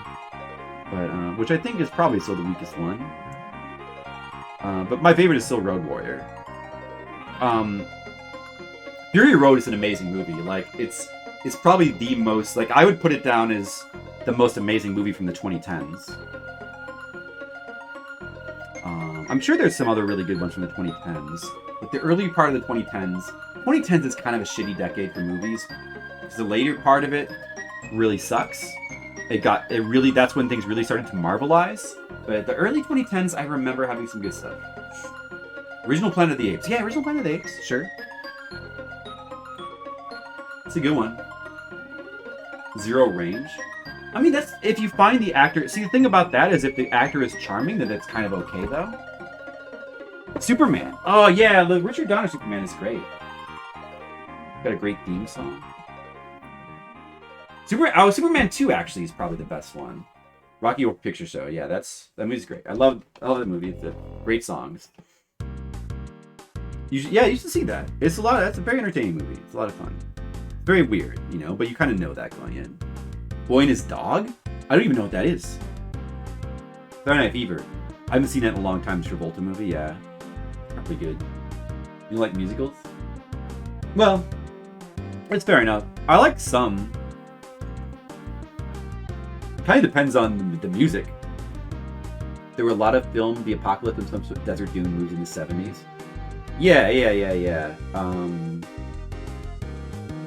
Probably there were. But, yeah, what are some other ones? Yeah, sure. Well, like, what about, like, is the Omega Man from the 70s? It might be earlier than the 70s, I don't recall. I find them embarrassing. I like them. I think a lot of times, it just depends on the music. I think a lot of times they have really good songs, and I like them. Like, my favorite musicals, I actually like some of the Disney stuff, to be honest, especially some... I've been rewatching some Alice in Wonderland stuff, and the original cartoon of that is quite good. It's quite good. I kind of want to watch, and we also watched is it a musical? The 101 Dalmatians. The older Disney stuff is kind of cool. And I don't know. I like Jesus Christ Superstar. I like what musicals. Deliverance, yeah, that's. I don't know if I would say that that's like a must-see movie for everybody, but it's a classic. Animal House is up there for like comedies. Like for Bill Murray comedies, you have like Ghostbusters. I mean, Ghostbusters is the one, but after that, you should probably. Oh, he's not in Animal House. That's like Belushi. But he's in like Stripes. What are, like all this classic Bill Murray comedy, like Meatballs, Stripes, Ghostbusters. There's a few of them.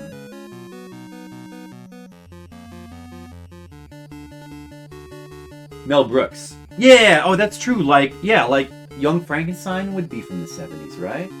And Producers might have been 60s.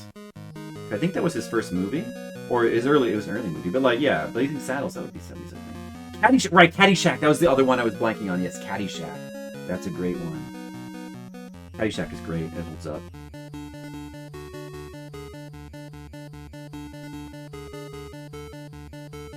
Yeah, that's like all great 70s stuff. 70s had some good comedy. 70s had good stuff. I mean, I think Halloween, it had some really good horror movie stuff. Like Texas Chainsaw Massacre, I think might be the original, might be 70s. I think it feels like a 70s movie. I think some of those might be late 70s, like late 70s in particular. I mean, late 70s has got so much stuff. Like it's got that was like the advent of like Star Wars and Hollywood stuff, classic 80s Hollywood age.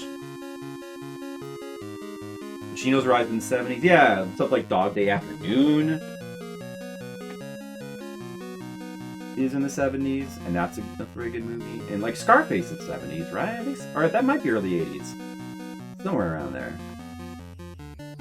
There's that kind of blend between like, if you're watching like early 80s movies, they still kind of feel like 70s movies, but there's this kind of blend where they start to get a little bit more polished and like fun through the late 70s and early 80s. I mean, like, cause like, Star Wars is late 70s, so like mid 80s movies got some fun stuff. Like, I don't know, like that blend, I like it's interesting. It's really interesting that like blend. It's still got some of that like 70s kind of realism and grittiness in just the way that things are shot, and but then it's got some of the 80s like killer, like amazing, everything has got like amazing keyboard soundtracks. And have you ever looked up what the #1 movie was at the time you were born? I was born 77. So, and that's Star Wars. I'm pretty sure it's Star Wars, right?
There it goes again.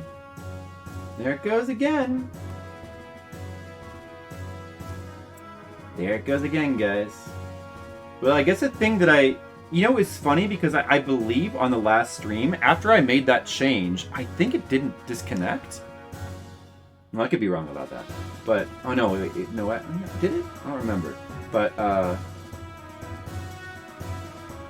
I'm closely counted as the third kind. Was Jaws also 77? I think Jaws was around 77. Good, Bad, and the Ugly. Oh, yeah? That's a great movie. Well, the thing I changed didn't fix it. I gotta try some other random changes to see what helps. Hey, who knows what game this music is from? Anybody? Classic video game, in my opinion. PS1.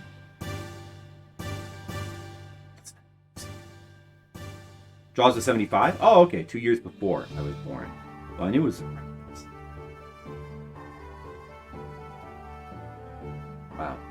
Yeah, I mean, you could probably... The thing is, with, like, the 70s, pretty much every decade has got something major. Or, I mean, every year. Pretty much every year of that decade has got something major, so it doesn't really matter what year you're born in.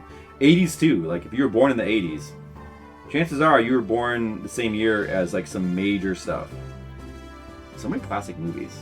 Those decades. I mean, the 90s is pretty good, too, I guess. Because the 90s, I don't know, 90s got The Matrix. I think there was a lot of good stuff in the 90s, too. But maybe not to the same extent. I don't know. Maybe not to the same extent. But like 90s has stuff like Pulp Fiction though. Like Tarantino movies, stuff like that.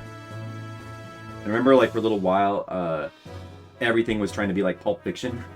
A couple of years. Like 2 Days in the Valley and stuff like that.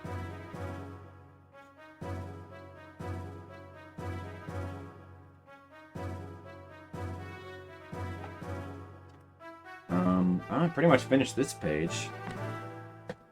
Let's see, I guess I could pencil the next one.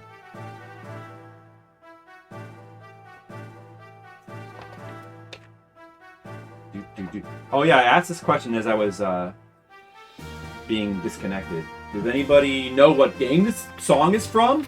Classic video game. Anybody know? Don't cheat. Anyone know? I'd say 2001 was top. Yeah, 2001 would be a good one. 2001, that would be 70s. Yeah, there's a lot of 70s Kubrick stuff. I mean, Shining was... I think Shining was 70s too? 2001... Or was that early 80s? It could be.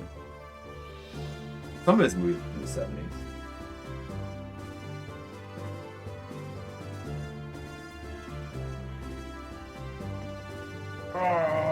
Maybe I'll just draw some classic movie characters. What about that? Final Fantasy IX? Nope. It is not a Final Fantasy game. Nice try. I'll say I'm gonna get some. Hope your birthday? Oh, that's a good one.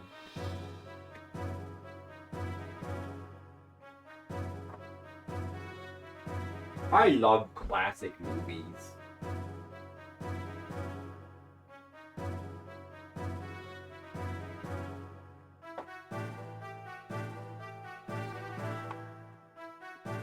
Okay, guys, now that we've talked about movies a bunch, real quick, what's your favorite movie of all time? Everybody has to say their favorite movie of all time. If you don't say it, you're going to be penalized.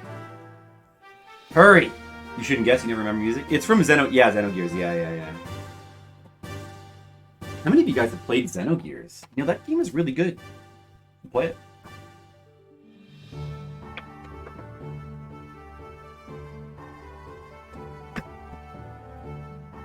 What's your favorite? No, you get to pick one. What's your favorite movie of all time? I'm going to say that mine is... I used to always say it was Evil Dead 1. And then it became Return of the Living Dead for a while. And it might be back to being Evil Dead 1.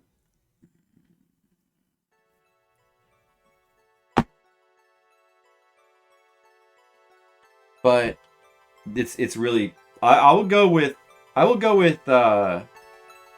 I'm going to stick with Return of the Living Dead. Heat? Really? The Pacino De Niro? I enjoyed that movie when I saw it, but like I always thought it's kind of a little bit ridiculous. Oh, you know what I'm gonna draw? I'm gonna draw Evil Dead. I'm gonna draw from Evil Dead 1. To find a nice classic image.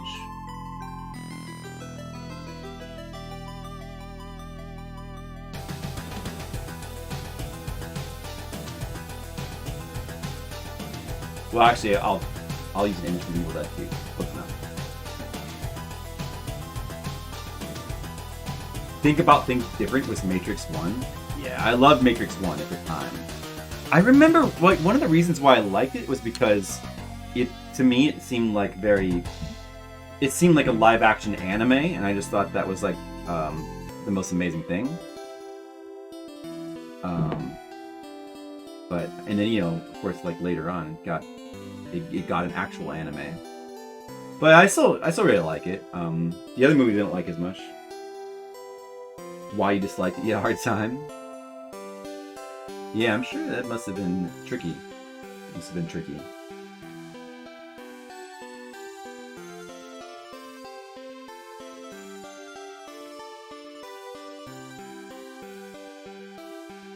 You can't do a number one, maybe in each genre.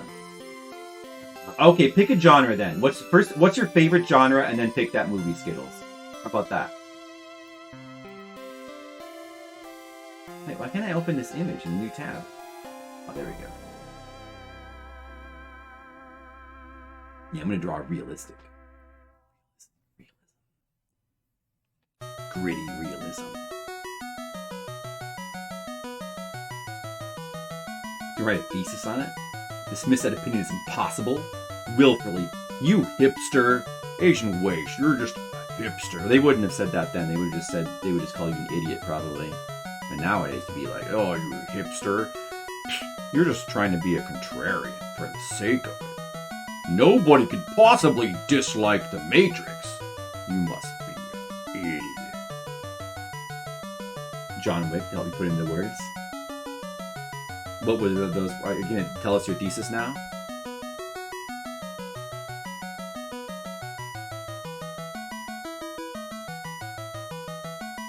Do you remember when I played the Evil Dead PS1 game on stream? That was kind of fun.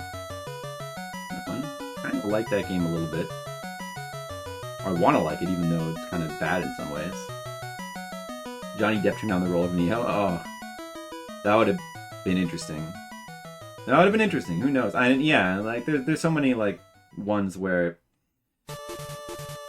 like Sean Connery turned down the role of Gandalf, famously, and it was not going to be Michael J. Fox. It was going to be Eric Stoltz as Marty in Back to the Future. I mean, who knows how this stuff would have turned out?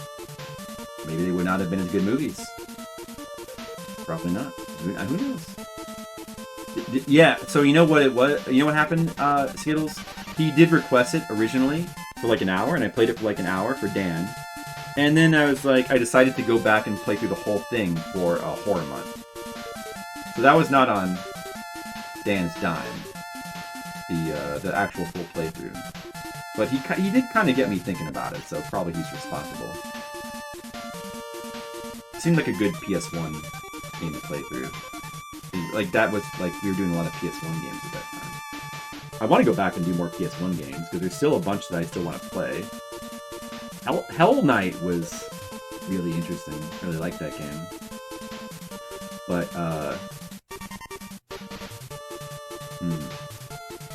yeah, still a lot, but I still want to do the Saturn horror games seem really interesting. I don't know. We'll have to see how much time I actually have this October. I might, like, extend it to November if we don't have enough time. We'll see.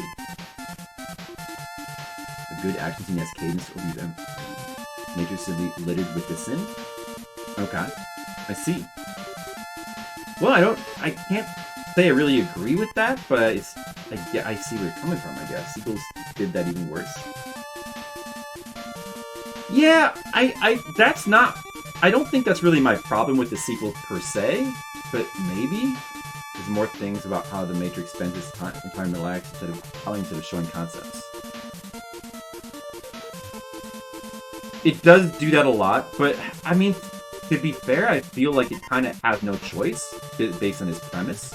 It's like some story concepts you just have to tell, and the Matrix really like I think it does a good job. I mean, it's my opinion, but I think that as far as exposition goes, it dumps it in a fairly entertaining way in the middle of the movie. So I actually like all that stuff.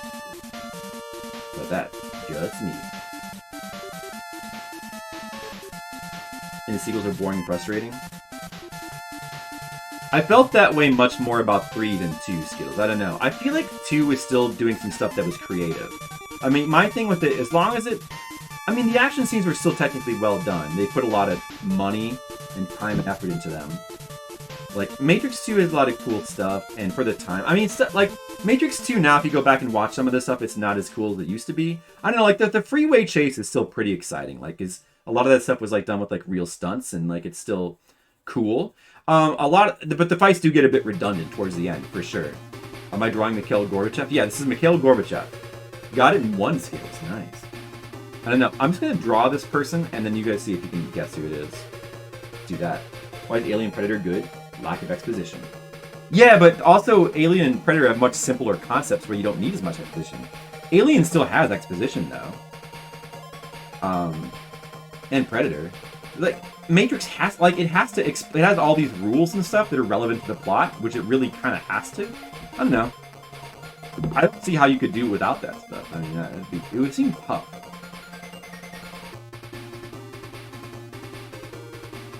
It seems tough to do. I don't know.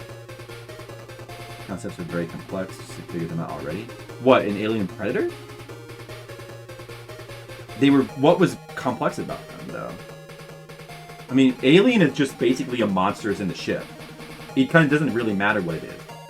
So you don't need to explain it. And they don't really, because it's not necessary. All you need to know is it's a monster.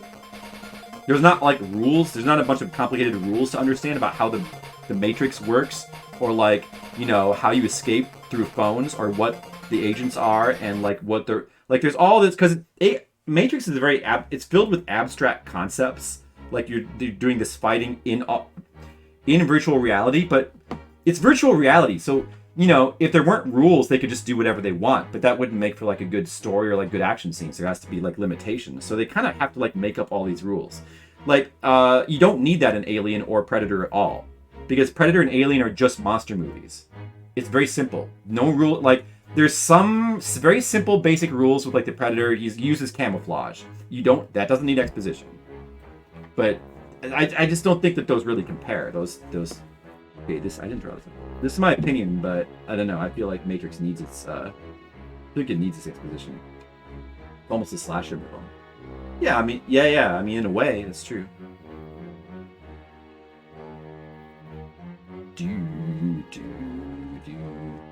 You disagree? Predator did a lot to tell them of the tendency of the Predator that it worked. I mean, yes, but also, it's even if you don't really pay... I mean, pretty much all you need to know is that he uses camouflage. There's not a whole lot to the Predator that you really need to know to follow the movie. Like, it's very, very simple. You don't even need... Like, you don't even find out he's, like, an alien until, like, the end of the movie. Up until, through a lot of it, all you know is it's, like, some kind of ghost. It doesn't need that much explanation.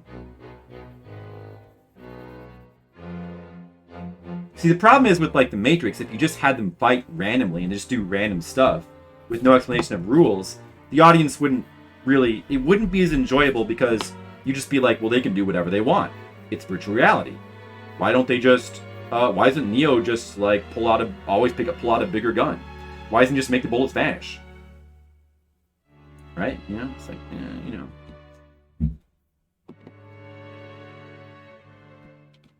I don't know. I mean, maybe maybe some of it could have been done with a little bit less exposition, but yeah, I don't know. And Wachowski brothers definitely can be a bit wordy in their movie, but I don't know. I think it works in Matrix 1 at least. I still like Matrix 2. I think we rewatched that too. I think Matrix 2 it's just Matrix 3 that I don't like. But Matrix 2 does set up some of the bad. I mean, Matrix 2 doesn't get off. It still sets up some of the bad stuff in Matrix 3. The reason I like Matrix 2 more is because it even though the effects don't hold up as well now, like the fight where he fights 100 Agent Smiths, that actually builds upon the first movie because it's something different. Like he's fighting 100 Agent Smiths, it's a new concept. Matrix 3 kind of has no new concepts, you know. Matrix 2, like there's fighting like ghost dudes and they're fighting on top of there's the freeway chase, they're fighting on top of cars and the effects there are amazing. Wachowskis are hacks. If you say so. I also like Bound, the movie they did before Matrix. I think that movie still is good. I should probably watch Prey, I guess. They came up with very good premise, but they're terrible story writers. Okay. I mean, I don't know if I think they have... I think that... You know what? What I think is that they have... I think they were good, but they had certain bad tendencies that kind of got exacerbated. They're probably victims of their own fame more than anything else. Like, you can kind of see the same thing happen with, what's his name? Sixth Sense dude, Shamalama Ding Dong, you know? What are you drawing now? Try to figure it out. I'm drawing a movie character. See if you can figure out who it is, Demo. First person to guess it gets imaginary cookie. Yeah, what I think Leah looks like. But yeah, I don't know. I think that like Shyamalan kind of only really had one good movie, but you can still kind of see the same thing. Like I don't think he was ever really that talented, but he also is kind of like obviously like a victim of his success and ego. Well, I think there's probably the same thing happened. You think they were never good? Did you ever see Bound? Bound is like a legit good crime movie. Yeah, you figured it out, Demo. Demo wins. Shamalonga Ding Dong. Close enough, Skittles. He-Man? What, the movie Molecule? I want to go back and rewatch that. That's like a super dark, weird take on like a realistic take on He-Man. With like Dolph Lundgren. I'm pretty sure, like I remember not even liking it as a kid, but I want to go back and rewatch it. Like I think it at least has some like really cool sets. Or is that who you're guessing that I'm drawing? No, I'm drawing Ash Williams from Evil Dead. Demo got it. M. Night, I agree. M. Night I don't think was ever really that good. I think he kind of... My opinion is that he kind of got lucky with Sixth Sense. It just was like a right place at the right time movie. And he kind of got lucky with it, but I don't think he really had that much more in him. Unbreakable? I guess. I don't know. Unbreakable is such a plotting movie.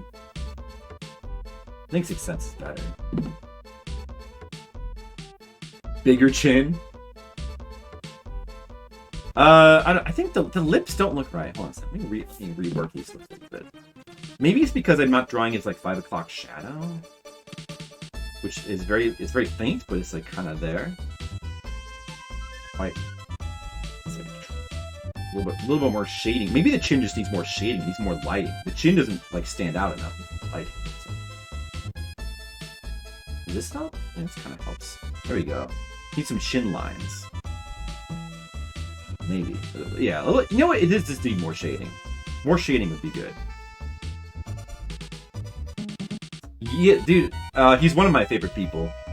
Demo. It seems like we're in simpatico on Bruce Campbell. He's amazing. Even when he's in stuff that sucks, still kind of worth watching. And it's also awesome that like Sam Raimi put him in all his movies. After that point. Okay. Well, I don't feel like defending Sixth Sense that much. So you don't have to like it. One of your favorite movies? Yeah, I mean, as I just said, like, if I'm picking my favorite movie, for a long time I used to go with Evil Dead 1. It's still like almost like I don't know. But I really, really love Return of the Living Dead. How do you feel about Return of the Living Dead? Do you find it weird that I put that above the Romero movies? But yeah, I just man, it's like one of my favorite dark comedies. It is my favorite dark comedy of all time. It's just my favorite. And then Dead Alive is also like extremely amazing. Dead Alive, if you guys never seen that. But like my favorite horror movies. You never seen it? Is that a movie? You got to see that, Demo. That's one. Yeah, it's like you would probably like it. It's like the ultimate punk rock horror movie. It's got a ton of like classic punk rock music in it. Like the characters are like punk rock, like freaks, like outcasts kind of, and it's sort of a parody of Night of the Living Dead and zombie movies in general, but it also is like sort of legit, actually really scary and like intense the way it's done. But it's also like extremely funny. Like it's got some really good like dark comedy with the way it kind of like the themes of like basically bureaucracy and management trying to like take a problem, in this case zombies, and like sweep it under the rug and kind of like and then they end up making it worse, and then they bring in like the next dude who's like the bigger suit, and then he to clean up the mess, and then he just sweeps it under the rug, and then he makes the problem worse, and then just goes on and on like that. That's kind of what the movie's about. But then you have like these punk rock, the main characters are like these punk rock dudes, and they're just like these like over the top, like ridiculous, rebellious characters, and they're like dealing with and getting killed by like these zombies that keep appearing, and it's got punk rock. Does this movie sound like a movie you would like? It's amazing. It's an amazing movie. It's like a secret like American classic, like the ultimate black comedy movie. What are some do you guys like black comedies? What are some black comedies that you guys like, by the way? Because I'm a black. I mean, I don't know. If I start to sit down and like think of like what are some. I mean, Dead Alive kind of is too. Like a lot of horror movies actually. I mean, like Dawn of the Dead kind of is a little bit of a black comedy too. You ever watched Attack of the Block? That's one I hear about. Is that Bruce Willis or no? I hear about that, but I haven't seen it. Are you insinuating I'm punk rock? Not exactly, but I just felt like we might be in your wheelhouse. That's all. What are some other really good black comedies? Hold on a second. I mean, Escape from New York kind of is one. Escape from New York is a great movie. Like, that's a great Men in Black? No. You guys know... Okay, who here can name a black comedy? Go. I feel like that's a genre that doesn't really exist anymore. Oh, you know, there was a recent one that kind of qualifies, and it's Cabin in the Woods.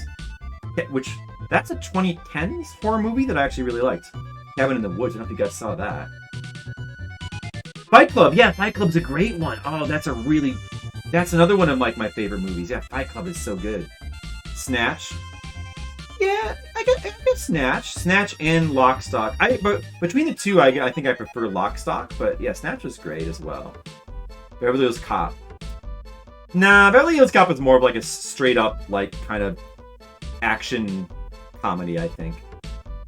Or like cop, like lighthearted cop movie. I don't think that's a black comedy. Well, I know, I guess, oh, okay, I see where you're going with that, but no. It's not what I meant.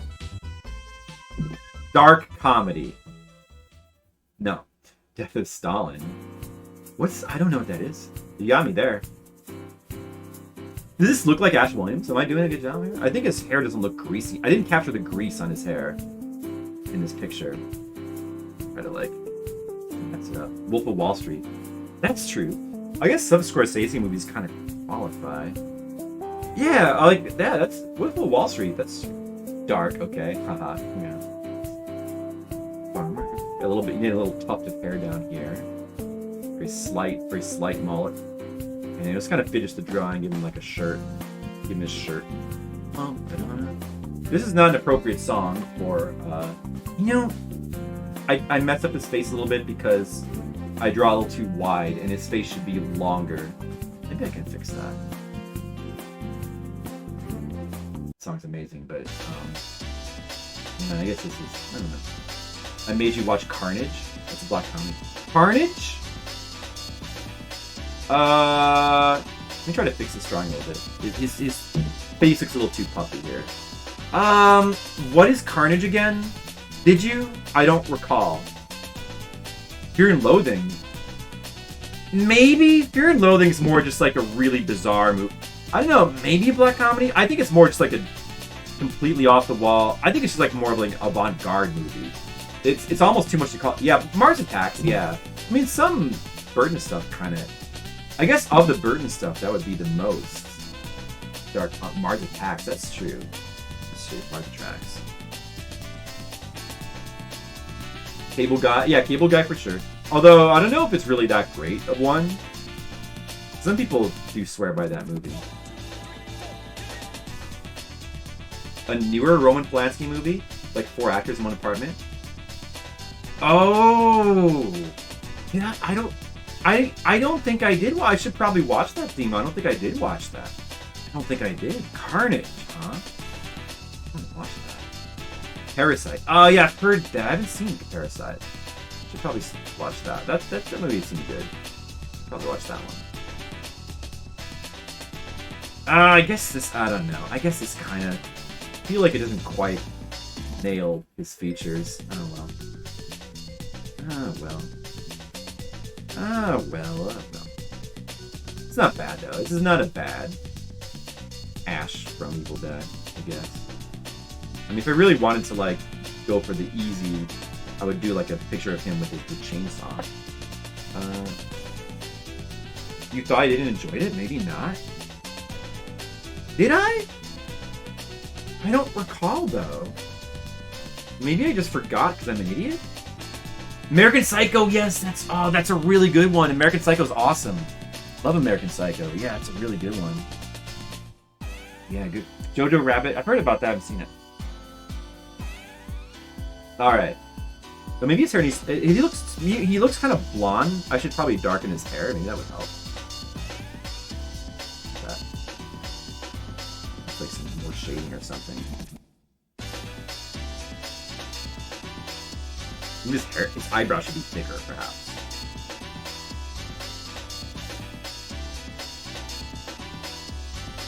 I didn't nail the eyebrows. Let's see. Did he get his eye shape right? I don't know. Find it.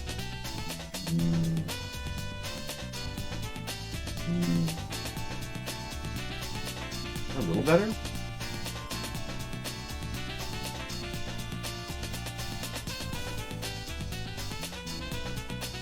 A little bit more with the mouth. What's that? I think I made the eyes a little too big. Dr. Strangelove? Oh, that's a really good one. Oh, No Country. I don't know if that counts as a black comedy per se. It's a pretty offbeat movie. Like, it's really hard to classify. I like it. I like No Country's awesome. But I wonder, it's really hard to classify that movie. Dr. Strangelove for sure. That's actually one of my favorites. I forgot about it. You're right. It's a quintessential dark comedy. You're right. It is. Completely. Gremlins? Nah, I think Gremlins is too, like, mainstream American pop. I mean, it's got a little bit of dark comedy in it. It has some in it, but I don't think it's, like, full-out dark comedy. I don't know, maybe. I guess you could go either way. You could say it. Sharpened cheekbones. Yeah. That's true. Yeah, that's true. Oh, Fargo. Yeah, Fargo. Yes, Fargo. Fargo and also Big Lebowski would count too, for sure. And Barton Fink. Those are, especially kind of Barton Fink, actually. Those are all really good dark comedies. Give more stubble look. Gremlins is bait and shit switch. Well, I mean, it's got tones of that, but it's also kind of mainstream and like a serious. It's also like a kind of like a normal comedy, and it's also like a mainstream like family movie a little bit. Face is longer. Yeah, I tried to elongate it by crunching it down, but I could redraw the ears.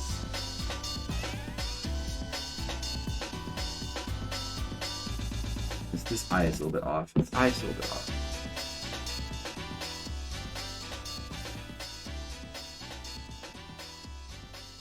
Ed Wood. Ed Wood, I don't know if that, maybe? It's more just like an offbeat comedy. It's more offbeat than dark, I guess. I would say Mars Attacks makes more sense for like a cheekbones instantly helped. Yeah, you're right, it did. Hey, who knows? Who remembers what game this music is from? Or Skills remembers. Oh, Brother, Where Art Thou? That's more of like a... Yeah, maybe. That's another one that's like a little bit hard to classify. Like this new Flipside character? Thanks.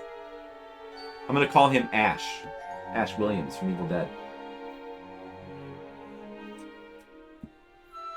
2. Theme. Love.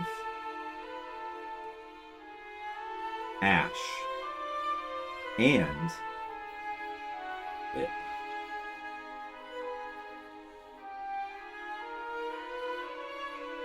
Heart. There you go. There you go, Demo. How do you like that and send it to you? Maybe. Maybe. Ash Cider. Ed Wood is awesome, though. I think it's an amazing meta-dark comedy. Maybe you're right. I'm not going to fight you on that. Yeah, I mean, I could see that. I could see that. You're welcome, Demo. It's incredibly dark. Well, but at the same time, it's also, like, very loving of the character. It's like, it kind of is, like, very loving towards the characters and, like, very charming in a way, too. So, I don't know if it's really dark in tone. It's more like dark if you think about the reality versus the movie, maybe, but the movie itself. Thanks, Monocule. Dude, I drew Ash. Anybody got any other suggestions? You didn't request, but you claimed it. You got any other suggestions of movie characters to draw?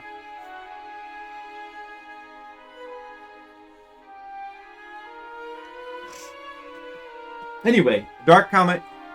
It's been a while since they don't really make dark comedies anymore, do they? I feel like the last one I can think of would be, I guess, either No Country for Old Men. The Coen Brothers still, like, Hail Caesar is like a little bit, but it's not really. And then also like Cabin in the Woods, I think, kind of counts. I think that was like 2015. I don't remember. Girl in the Red Dress. What's that?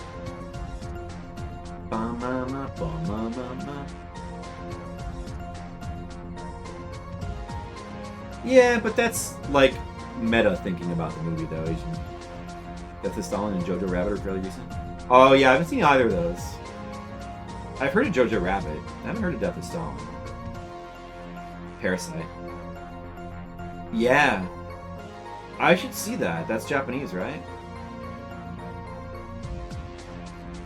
Probably see that one. I might actually like that. Is that Korean too? Oh man, the Koreans make everything these days. Wow. I really thought that was that's Korean too. What don't the Koreans make? Man, make everything. Everything on Netflix is good. What about Koreans?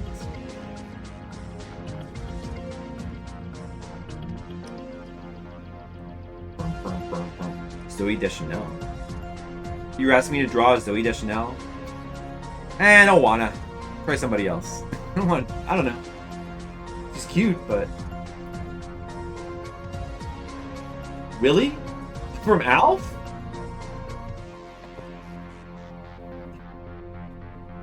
Okay, that's... I like that suggestion.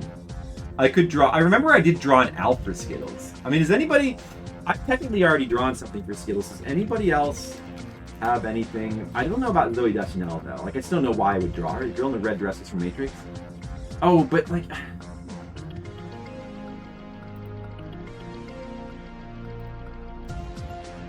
I'm not feeling that, though. Oh, yeah, Falling Down. That's true. Yeah, that was really good. You really disliked that flick? Oh, I like that. I like the movie a lot. You can't? You're not a patron? True. You didn't like it. I drew Ash already. So that counts as you. Alright. I'm going to draw Willie. Because that's the thing that I... Little Shop of Horrors. Oh yeah, that's true. That's a good one. I like the 80s one. I saw a little bit of the 50s one. I don't think I care for that as much. Oh, Zoro from One Piece. Wait, what? Oh, drawn? Draw Zoro from One Piece? Well, we're kind of doing a theme of drawing like real people, though. Like I could. Producers. Yeah. That's kind of a. You could kind of say that about like a lot of Mel Brooks's movies.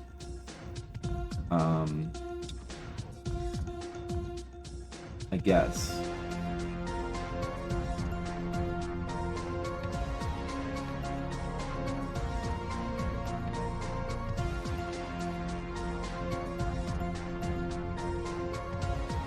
I'm gonna draw Willy. I'm gonna try to draw Willy. I'm gonna try. What you talking about, Willy? Producers is like that's one of my favorite comedies though. Producers, Ghostbusters, UHF. Of course, Blazing Saddles and Young Frankenstein are great too. Of what you think we look like, those you haven't seen. I think if you feel like that'd be, I could. That's not a bad idea. Maybe. Or I'm gonna draw Willy first. Yeah. And they end up in jail. But that's taking the movie literally, though. Like, a movie can have, like... I mean, they do end up in jail, but it's like a fun jail, because they're, like, doing their scheme in jail, and, like, the wacky music is playing. So it doesn't really feel like... It doesn't really feel like they've been punished that much. You know what I mean? And even if they had, like, it still wouldn't, like... They'd kind of deserve it. It wouldn't be... I don't know if it would be that dark, per se. Maybe. I mean, that's also just, like, there's straight dark and there's, like, dark comedy, too. Like, if you want to talk, like, straight up, like, really dark movies, that's a little different.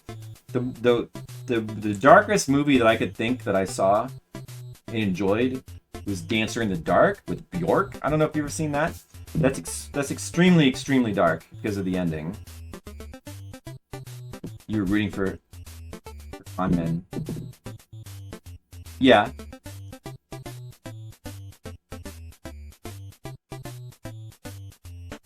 Yeah, but that's okay. They're not real con men, they're movie con men. And their scheme is very entertaining. So of course you root. Plus they're super likable. He knows what I look like, he probably doesn't remember. I remember, Dima. I could draw you. I don't know if you necessarily want that. I was gonna just draw movie people. I could totally draw you, Dima. Easy. Bad Santa. Yeah, I still haven't seen Bad Santa. I haven't seen that one. How do we get these straight, really eyebrows right? Get these straight, really eyebrows. They're actually really faint in that particular image.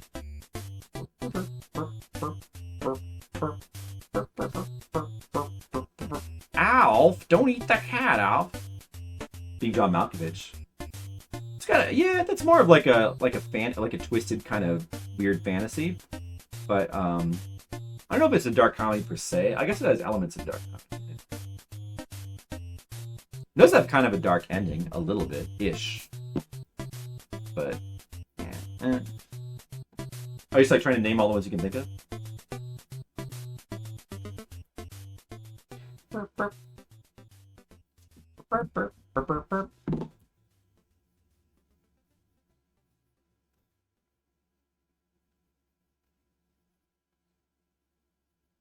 I like movies. Do you guys like movies? I like movies. Who liked Alf? You guys like Alf? You like Willy? You gotta like Willy.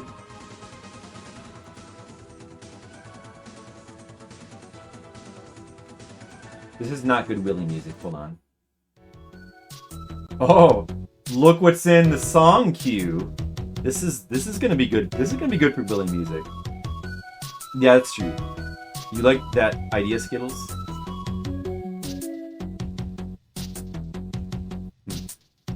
Office Space. That's just like a comedy. That's just a straight up comedy.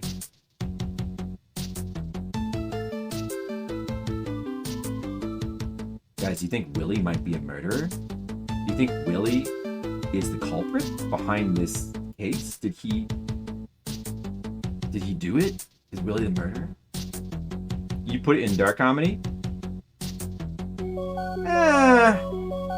I probably wouldn't.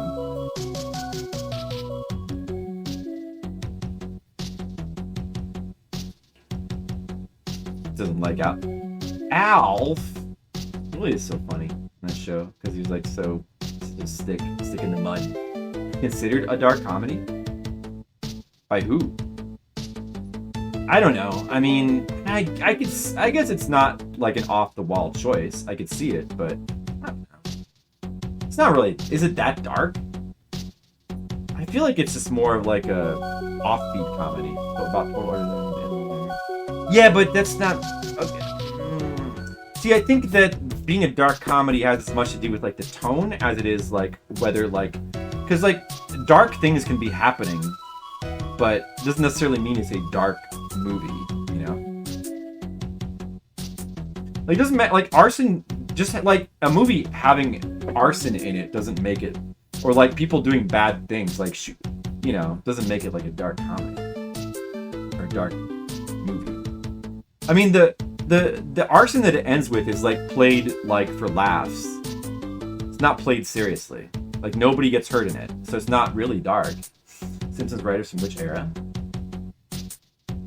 They worked in the final season of Al Jean. Oh, nice. This I don't know. Not good, really. This is not a good. It's hard to draw really.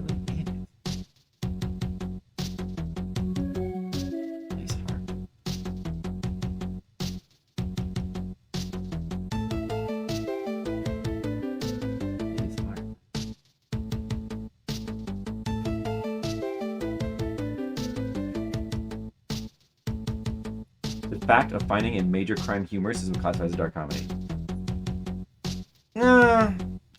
But it's not. It's not so much that they find it humorous, as just like because it's. Oh, I'm drawing his face kind of small. It's just that, you know, like okay, I mean, like you know, like off. It's not really treated as reality, you know. It's not dark because it's not making any kind of statement about like, you know, like in order for it to, you know what I mean? It is? Not really though. Not really. I mean, it's you know, it's designed to be completely relatable. I mean, no, it is relatable, but that doesn't mean that things happen in it that are unrelatable. Like the guy who loves his stapler is an exaggerated caricature. He's not designed to be relatable. Like all the people that he works with in his office are not designed to be. The experience is designed to be relatable, but it's relatable through being like a caricature, like a funny, exaggerated. It's not designed to be like to really show what the working office is like. You know, that was a horrible show to work on. Well, Alf. Oh yeah. Yeah. Well, they're hyperbolic for comedy. Yeah, but like, you know. In other words, it's not really showing, it's not trying to make a point about reality. It's just going for yucks. You know? I mean, it is kind of, but it's like a very broad point. Like, it's making fun of work, the experience of work. It's doing that through, it's essentially like, it may as well just be The Simpsons, you know? It's Simpsoning The Office. But like in, you know, with live action instead of cartoon, you know? It's the same. Is The Simpsons a dark comedy? Like, I don't really think so. It does have. It's more of like it's a satire. I think The Simpsons is like it's not a dark comedy, but it's a satire, you know? Yeah. Oh, that's what Office Space. Office Space is a satire. It's not a dark comedy. It's a satire. It's different. Dude, my Willy is shit. It is not a good Will. I can't draw Willy. My face, the face I'm drawing. This is a dark comedy. It was considered a dark comedy? I'm just saying I don't agree with that, that's all. Don't miss your poor Willy. Don't diss my poor Willy. Okay. The most dark comedy in me. Even Seinfeld could be a dark comedy at certain points. Yeah, at certain points. I would still label that as more of like a satire. first and second seasons. But even then, they weren't. Simpsons wasn't.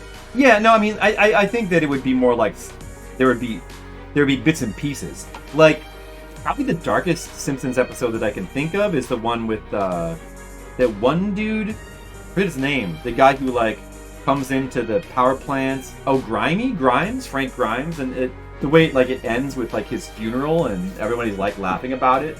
Like that's pretty dark. That verges on dark. There's like moments and episodes that are like dark, but it's not a dark comedy as like a whole. It's more just like this is generally like a satirical show. Yeah, grimy. Yeah, grimy.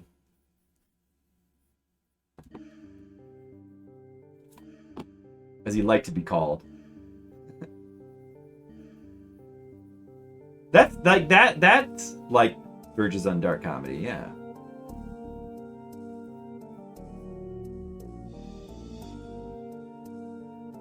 More relatable and undesirable. Sure.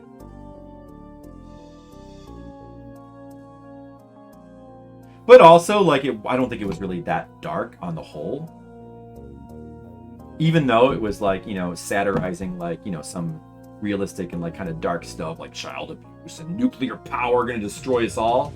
Which, you know, was probably, in the long run, not a very good message. But that was, it was the 80s/90s. Oh, I guess it was the 90s mostly.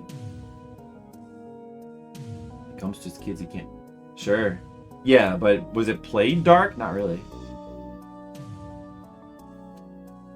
I mean, not like on the whole, I don't think so. I think it still had like a lighthearted tone. Like it was earnest as well. Like, you know, early Simpsons is like much more earnest. And like, you know, it actually wants you to like its characters, and you know, and it's lighthearted. It can be goofy, so all of that's not, you know, it's not trying to cut your heart out. You know, dark comedy, really, to be a dark comedy, the comedy should be like a knife stabbing you. That's a dark comedy, you know. If it doesn't have that, it's just simply a satire. Is what I would say. Benefits and kids. Right, that's right, I remember that.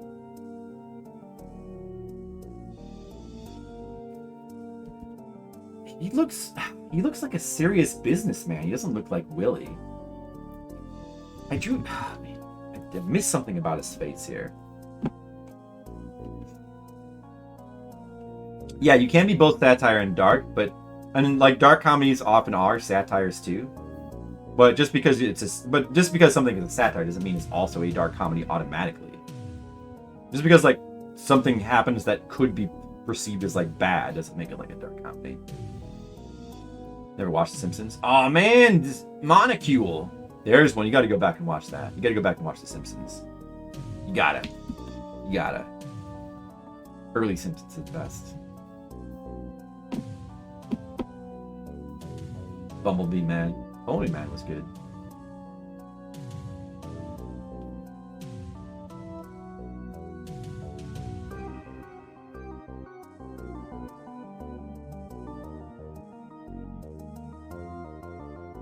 Yeah, I think I stopped watching like around 12th season. Well, I mean like 10th season it was kind of starting to get bad.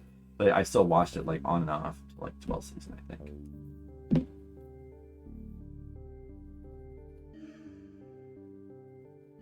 Up to season 9. Just watch like the first. You don't even have to watch the first season because the first season is pretty rough. Like just go back and like watch season 3 or season 4. Like watch the classic seasons. Do that.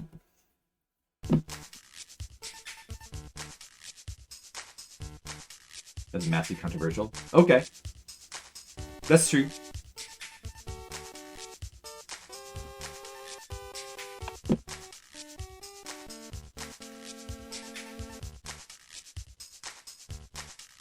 On One Piece? Are you gonna watch the whole thing? Even I haven't watched all of One Piece. I just read the manga. Which I'm a little bit behind on the manga as well.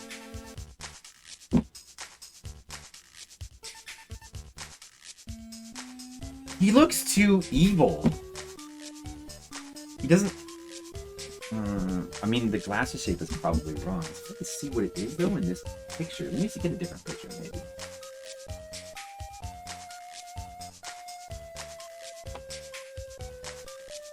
His nerdiness is... I didn't capture his nerdiness. I failed to capture his nerdiness. Get a Life, that was a dark comedy. Get a Life was absolutely like a black comedy show. Very ahead of its time. Yes. It's a good one. That's a good one. Manga's finally into a new arc. Oh man, that means they finished with the one... Oh man, I really gotta catch up then. I really gotta catch up.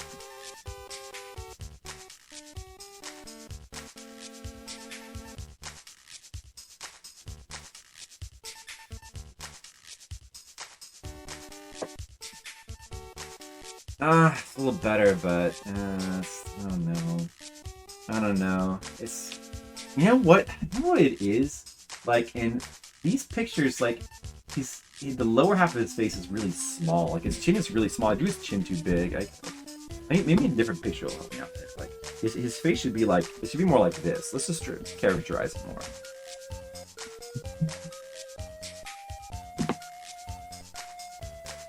G-Man from Half-Life? Yeah, that's not right. Bigger glasses, should be Kissinger. Exactly.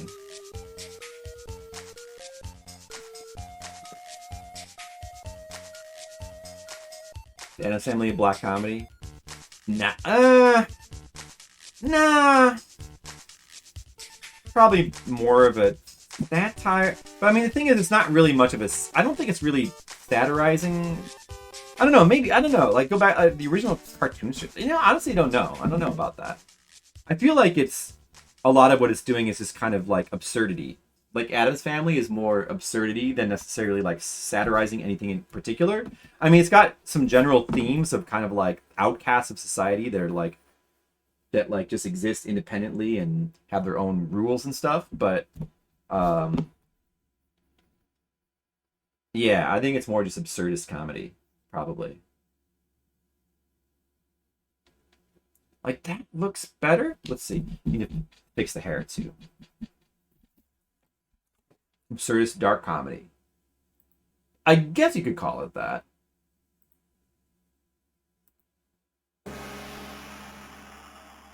Here we go.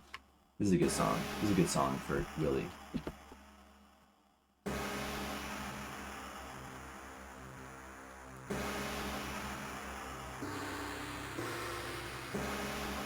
See, his head, the top of his head should be bigger.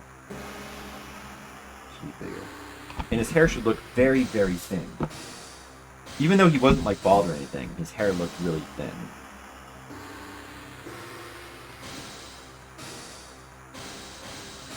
Yeah, that's probably true.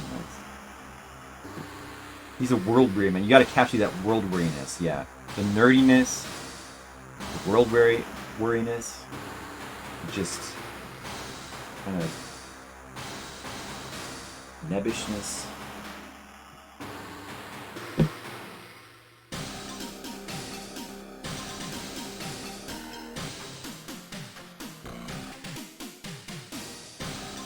Expression extremes. I have erectile dysfunction.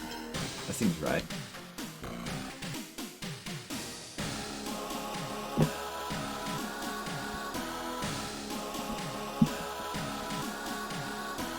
A little better. It's a little better.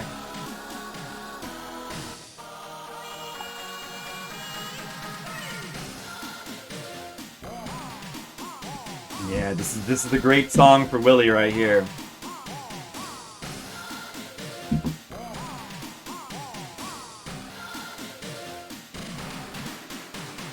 I don't know.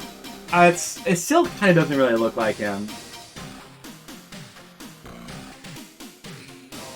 Probably drew his hair too thin. But no, I think the eyes are kind of not quite right either.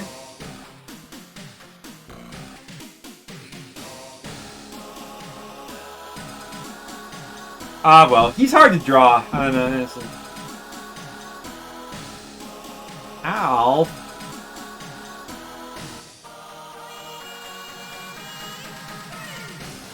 Ow.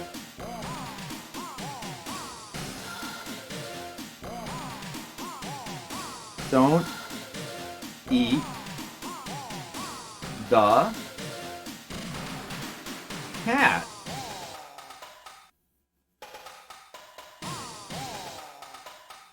Here you go. How's your Willie? What do you think about that? Huh, guys? What do you think about that? Who else did I draw? Should I draw anybody else? I still like the Bruce Campbell better, though. Bruce Campbell's better. It's good. Bruce Campbell's good. And we got Willie there. Willie's looking sad. Sad Willie. Do. Don't you eat that cat. What you think about that?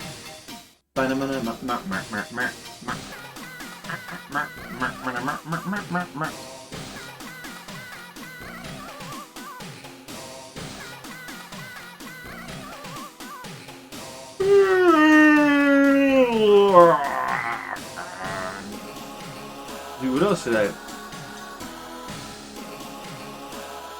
Maybe I should draw, from the other favorite horror movie, Return of the Living Dead. I could draw Linnea Quigley, who plays the punk girl.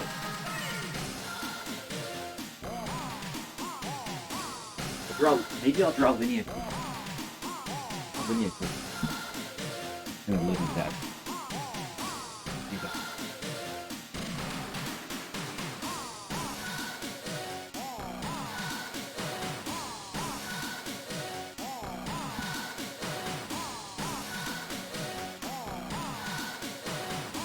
Find a good image to use as a reference. What? My TV just freaked out. No, don't sign into Netflix. What? Get out of here. Oh my god. I pressed the Netflix button on my TV. Come on. What? Why can't I search for it? My search is broken.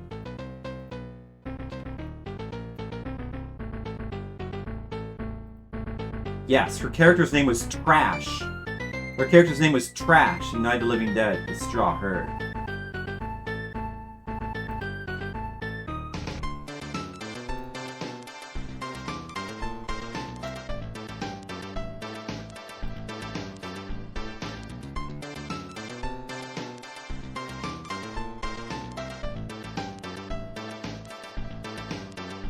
Okay, I'm gonna draw Trash.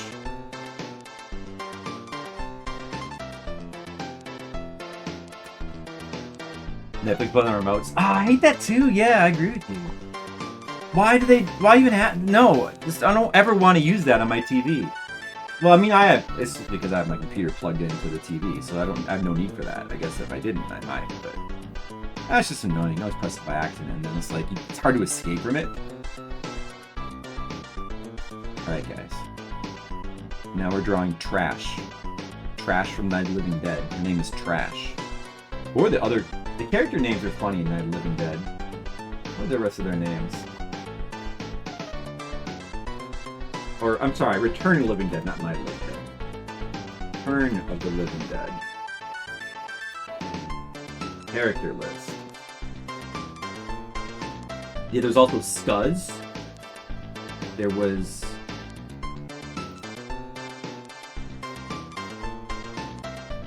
Casey, Freddy, Bert, the Tar Man. Oh, the other dude's name was Suicide. His name was Suicide, and then there was Scuzz, Spider, and Trash. Well, those are the... Some of those are the punks. Especially Spider and Scuzz and Trash. And Suicide. That's the one where the zombies wouldn't die, right? Even shooting them in the head, because the movie lied. The movie lied. They were cognizant of Night of the Living Dead. But the premise of Return of the Living Dead is that that movie was based on real facts, but they changed all the details around. And the movie lied. And the real zombies can't be killed by shooting them in the head. They were yellow and naked. There's one of them that was like that, but they weren't all like that. There was also like one that's called the Tar Man, and he looks like He looks more like just a goopy monster. And then there's a bunch that just look like zombies or skeletons. They all look different. No, all the zombies look different in the movie. Some of them just kind of look like gross skeletons.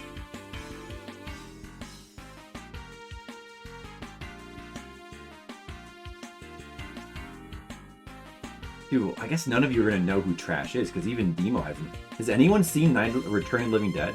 Have any of you guys, I mean, how many of you guys have even seen, like, the Night of the Living Dead movie? How many of you guys, okay, here's the question. How many Living Dead movies have you seen? Okay, how many, you've seen Return? Oh, good, Asian Waste, good. How do you feel about that movie?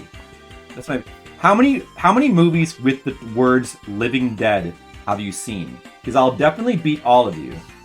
There's no doubt about that, because I've seen Night of the Living Dead, Dawn of the Dead, I guess, or just of the Dead, that counts too. Night of the Living Dead, Dawn of the Dead, Day of the Dead.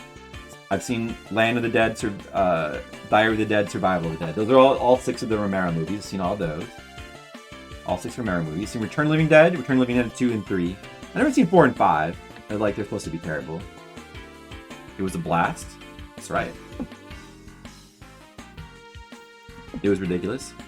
It is ridiculous, yes. Well, I mean, it's ridiculous, but it's also like kind of like really dark and scary, I think, too.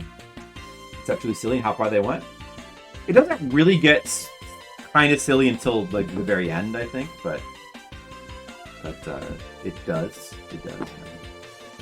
There's some silly parts.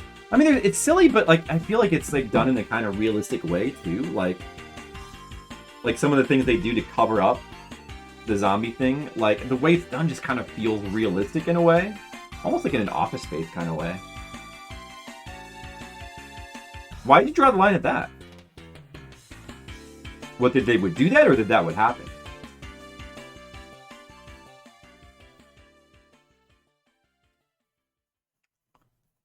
I think both are fine. I don't know.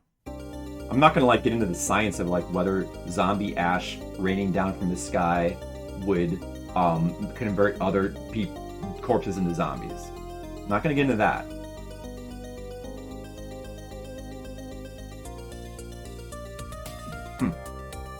Well, anyway. Yeah, so I've seen all of those. But there's other movies with like Living Dead in the title because like that was a very famous movie, so a lot of people tried to capitalize on that. So there's like City of the Living Dead, which is actually like one of the Fulci movies. I think that's Gates of Hell. See, I've seen that. That's good. And there's Children of the Living Dead, which is like some really bad ripoff zombie movie. I think that's also Italian. But that, yeah, I think I've seen that one. I think that's also called Nightmare City, I believe. And then there's there's Living Dead Girl, which is like I think that might be like is that French or Italian? I think that's a French one. Like a French low-budget exploitation gore movie, if I recall. I'm not sure if that's... I think it's French. Well, let's see. Now, who's am I drawing? I'm drawing Trash, the character Trash from Return of the Living Dead. She's one of the punks.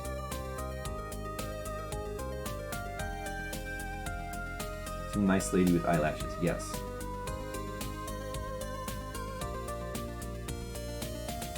I don't know if this is going to really look that much... But you guys aren't going to be very good judges anyway, because Asian Waste is the only person who's seen it and didn't even like it. My favorite movie of all time. That's okay.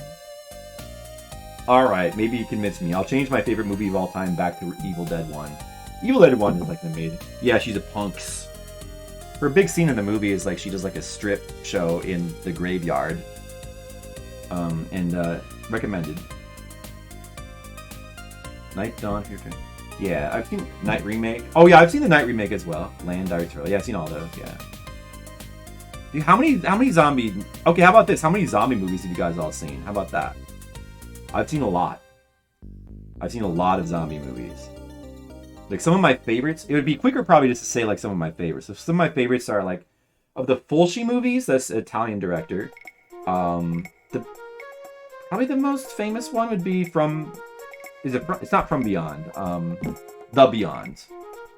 That one's the most surrealist, but that's good. But he does like he does a couple of like zombie-ish movies. That one has got like full-out zombies though. Yeah, I love the original Romero trilogy. Day is also like really good. It's underrated.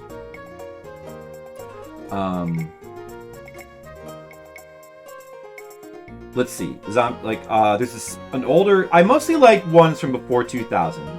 Not a big fan of like modern zombie movies. I in fact like, I think it was the TV show The Walking Dead where I really decided I'm done with zombie stuff, just done with it. But for like modern stuff, I still like Shaun of the Dead is amazing. I still love Shaun of the Dead, and the first Zombieland's pretty good. Other than that, there's not. I don't know. I don't know. There's like a couple that are okay here and there. Oh, Pontypool is good. There's a couple here and there. The latter in the trilogy are horrible. Yeah, Walking Dead, World War Z. Yeah, World War Z I've never sat through. Seems bad. Walking Dead. I hated the comic, actually. I read the comic first and I kind of hated it. So I gave the TV show a chance, but like pretty much I ended up not liking it for all the reasons I don't like the comic. I like 28 Days Later though. That's 2000s. Oh yeah, 28 Later is good. 28 Days and Weeks. They never did a 28 Months Later, did they? They did 28 Days. Oh yeah, Train to Busan was good. Train to Busan was good. Yeah, there's some Korean ones that are, and Japanese ones that are good.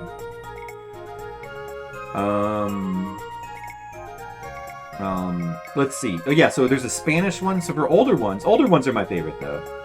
Especially like 70s and 80s zombies movies. Those are the best. Like there's a Spanish one, Let Sleeping Corpses Lie. That one's got some stuff in it that's like influenced Romero, so it's pretty. Like the Tombs of the Blind Dead. I like the first one of those. That's pretty. It's a slower one. There's the one that's on a train, Horror Express. That's like, I think that might be like a 60s one, but that's a fun one. For like an older one. Wreck. I thought Wreck was really good. Oh yeah, Wreck. Wreck was really good. I really like. You know what? There are some 2000s one that I actually like. I thought Wreck was really good. Wreck and what was the other? Oh well, The Descent is not zombies. Yeah, like my favorite horror movies from the 2000s, like Wreck, The Descent, and I don't know what else. I Am Legend? Nah, I think those are mutants instead. Not really, I guess. Let's see, other zombie movies that I really like. Demons. No, so they're technically demons and not zombies, but essentially it pretty much plays like a zombie movie, and like both Demons 1 and 2, especially Demons 1 though. That's Italian horror. I'm kind of big into Italian. Do any of you guys like Italian horror? Demo, do you like Italian horror? I like Italian horror. I like a lot of Argento movies, earlier ones. He doesn't really do zombie stuff though. Like Fulci is the guy who did. I forgot to mention like the actual movie called Zombie. He did Zombie, which is like basically like that movie was called Zombie to capitalize on Dawn of the Dead at the time, but it's pretty much like a trash, low-budget zombie movie, but it's entertaining. Oh, it has an actual scene where a zombie fights a shark. There's an actual scene in the movie Zombie where a zombie fights a shark. So you got to see it for that reason. Let's see. What other zombie movies are good? They're worth watching. There's the Zombie Holocaust. If like you want ultra low budget, complete trash, that's kind of so good it's bad. Let's see. It's actually very like the same plot as like Zombie. In Zombie they go to like an island and it's like voodoo. All of Us Are Dead. What? Yeah. Which one is? I don't know if I know that one. Okay, I'm not capturing the trashiness of trash.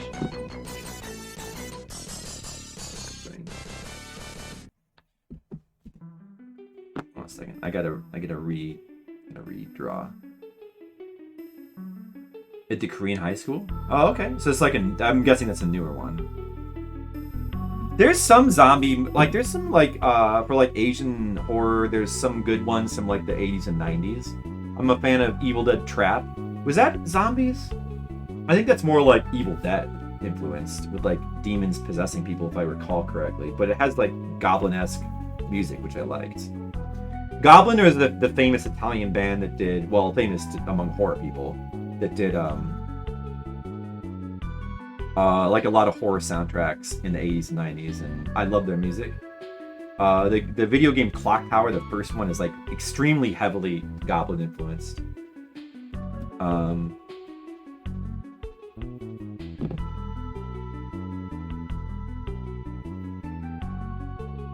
But I was gonna say, yeah, Evil Dead Trap. There's a movie called Biozombie. Oh, you know what's a good one? Is for like, and this one is Japanese, for sure. Is Versus, which is like, I think that might be early 2000s, but it's like half martial arts, kind of Matrix inspired, and half zombie movie. It's got awesome music though. It's a very silly. It's low budget. It's very silly, but I like that. Versus. But yeah, Biozombie is like kind of like a Japanese horror comedy. That was good. Junk. I don't remember if that was good. Versus Not Spiritually Zombie. Did you see it? Did you like it? It's fun. It's a good. I mean, there's zombies in it. Get that shit out of here. Well, there's. I mean, you know what's funny about that is there's zombies that actually do martial arts in that movie. You own it. It's good, right? I mean, it's just like a really fun movie. It's like it's got some insane overacting. Like the Japanese are kind of known to overact a little bit once in a while. Some absolutely out of control overacting. Very energetic. Oh, Wild Zero. Now I'm really like going on like a Japanese zombie tangent. But Wild Zero has zombies in it. It's not really a zombie movie though. It's more about like a Japanese band that fights supernatural stuff, and then like also just people running away from zombies. But it has aliens too. Supposedly Kojima is in it. Kojima? Oh, in Versus? I did not know that. Wow.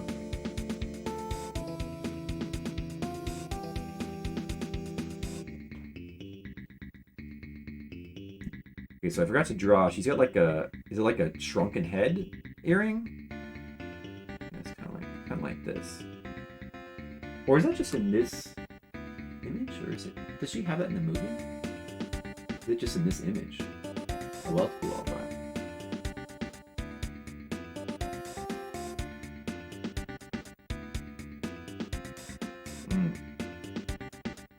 Yeah, what other zombie movies do I really like? Let me think. Zombie. Children shouldn't play with dead things. I wouldn't really recommend that one though. Like just really, like 60s, I think. That's really the one. Sean Barr and the Margin of Zombie to excuse using the same actors over and over again. Okay. Oh, you mean One-chan Bar, right?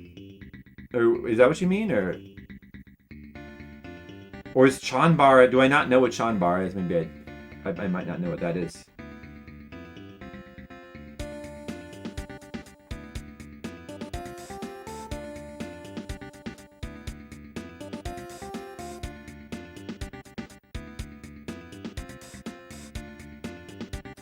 Let me get another image here.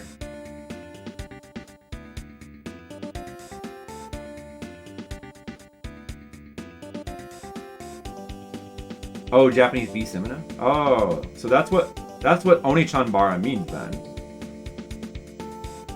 I see. Oh, I never knew that.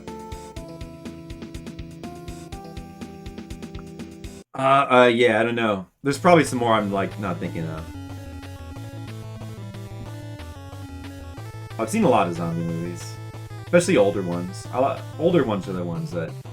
I mean, yeah, there's a lot out there that are good. I mean, there's some newer ones that are good. Like, yeah. Oh, there's The Signal.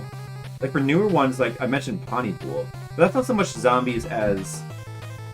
That's like a thing where people go crazy and sort of become like zombies. But, like, it has a pretty... I shouldn't even spoil it, but it has a pretty unique concept. And then there was The Signal, which is kind of like that, too. And that's, like, 2000s, I think. I think there's some decent horror movies in the 2000s.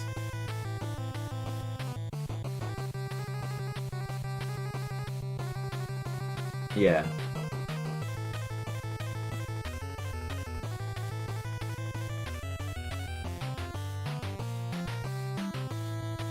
This is a shit. I don't know if this is a good drawing or not. I don't know if this is good. I don't know if I'm happy with my drawing here. Let me just. If I try to capture like the actual picture too much, I need to like customize it a little bit. Because I know what trash looks like anyway. Like her hair basically looks like Gozer from Ghostbusters. Zatoichi and Hanzo are Razor and Shanbara. Are you talking about Versus? I don't remember their names.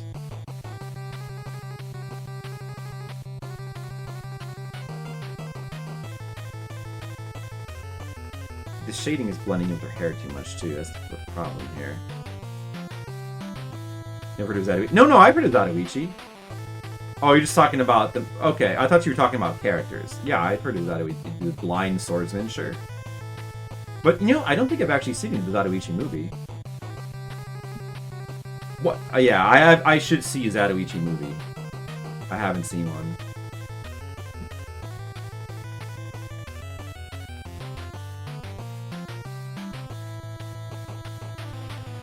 My... What 3-3 book card? I don't have a what 3-3 book card.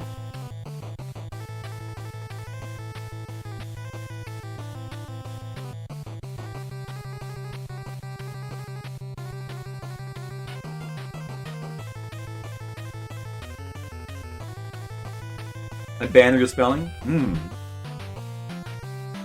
That's funny.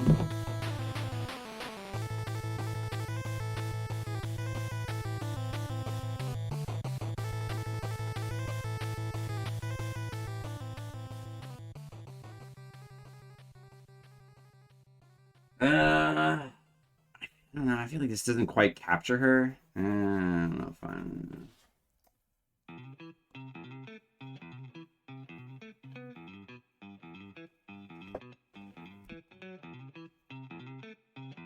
Oh well. It's a good. Is this image actually from the movie? I feel like this is like a promotional image, but it's a good image of her. Okay, so should I? Yeah, let me. Well, let me see here. What can I show on this stream?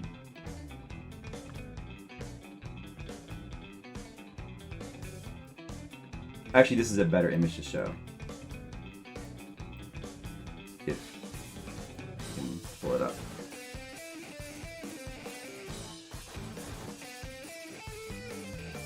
Hold on a second. Hold on. This is who I'm drawing. I'm drawing her from Night of the Living Dead. Or, I mean, Return of the Living Dead. That's who I'm trying to draw. I'm not doing the best job. Oh well. I tried.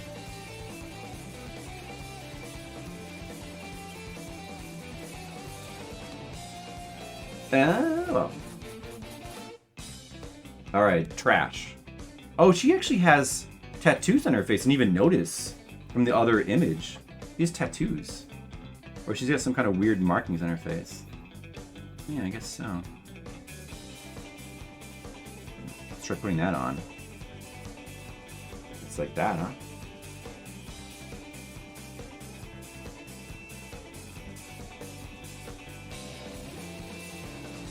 Oh, that's right, man, I forgot about that.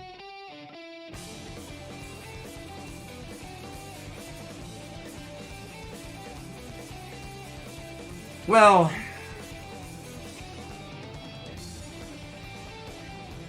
I guess it's alright. I guess it's an okay.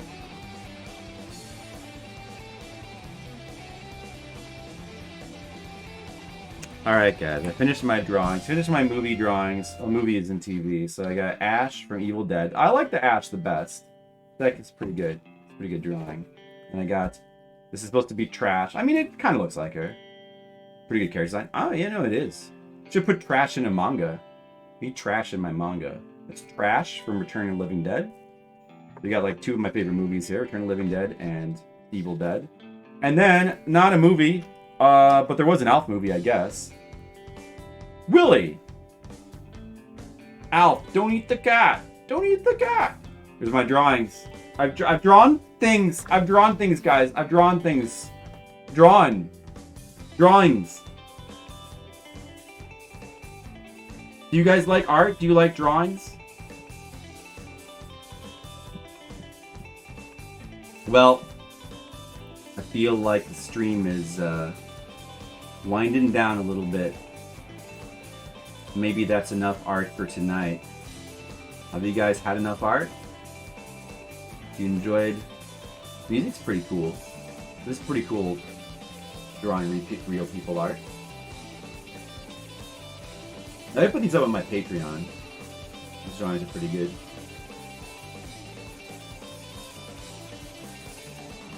I'm gonna put them up next week. Do other songs. Like Final Fantasy VII. Oh, Dan Schoening is here. Dan, do you like my drawings? Dan, have you been paying attention to my drawings? Do you know who these two people are, Dan? I drew real people. Is this sweet trash? Oh, thanks. Yeah, you know what? It turned out alright. I'm happy with the way that the Ash Williams turned out, but I think the trash... The Willy is kind of stupid looking, but, you know. I also drew Willy from Alf. But, yeah, I don't know. I think those drawings turned out pretty good. I can do semi-realistic drawings if I want to. See the guy, the hero from Terminator? Yeah, it looks a little bit... He's supposed to be Ash from Evil Dead. But, I could see that.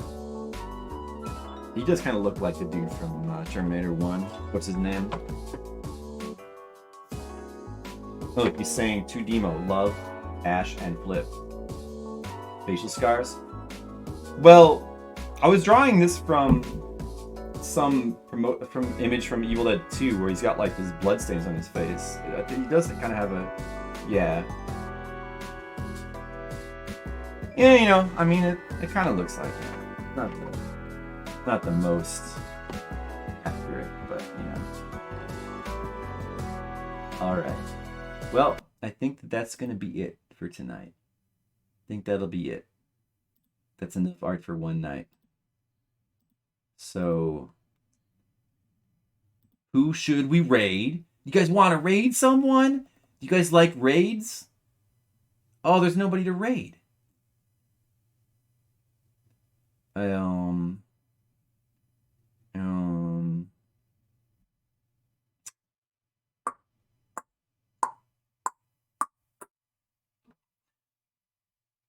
Raid Shadow Legend. Yeah, there's always Raid Shadow Legend. Alright, well, okay, in that case, I'll just do this. And, I'll see you guys. I'll probably see you tomorrow. Probably for more subscriber requests. So, they'll sponsor anyone.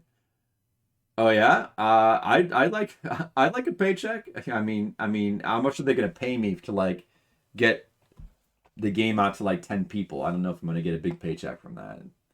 I'll probably be back tomorrow and we'll be doing some more subscriber requests. We'll probably be doing those for the rest of the week. So see you guys for who knows what. Even I don't know. Okay, thanks for watching and probably see you tomorrow. Good night. I love you guys. I love you. I'll miss you. Ash is gonna miss you. Good night.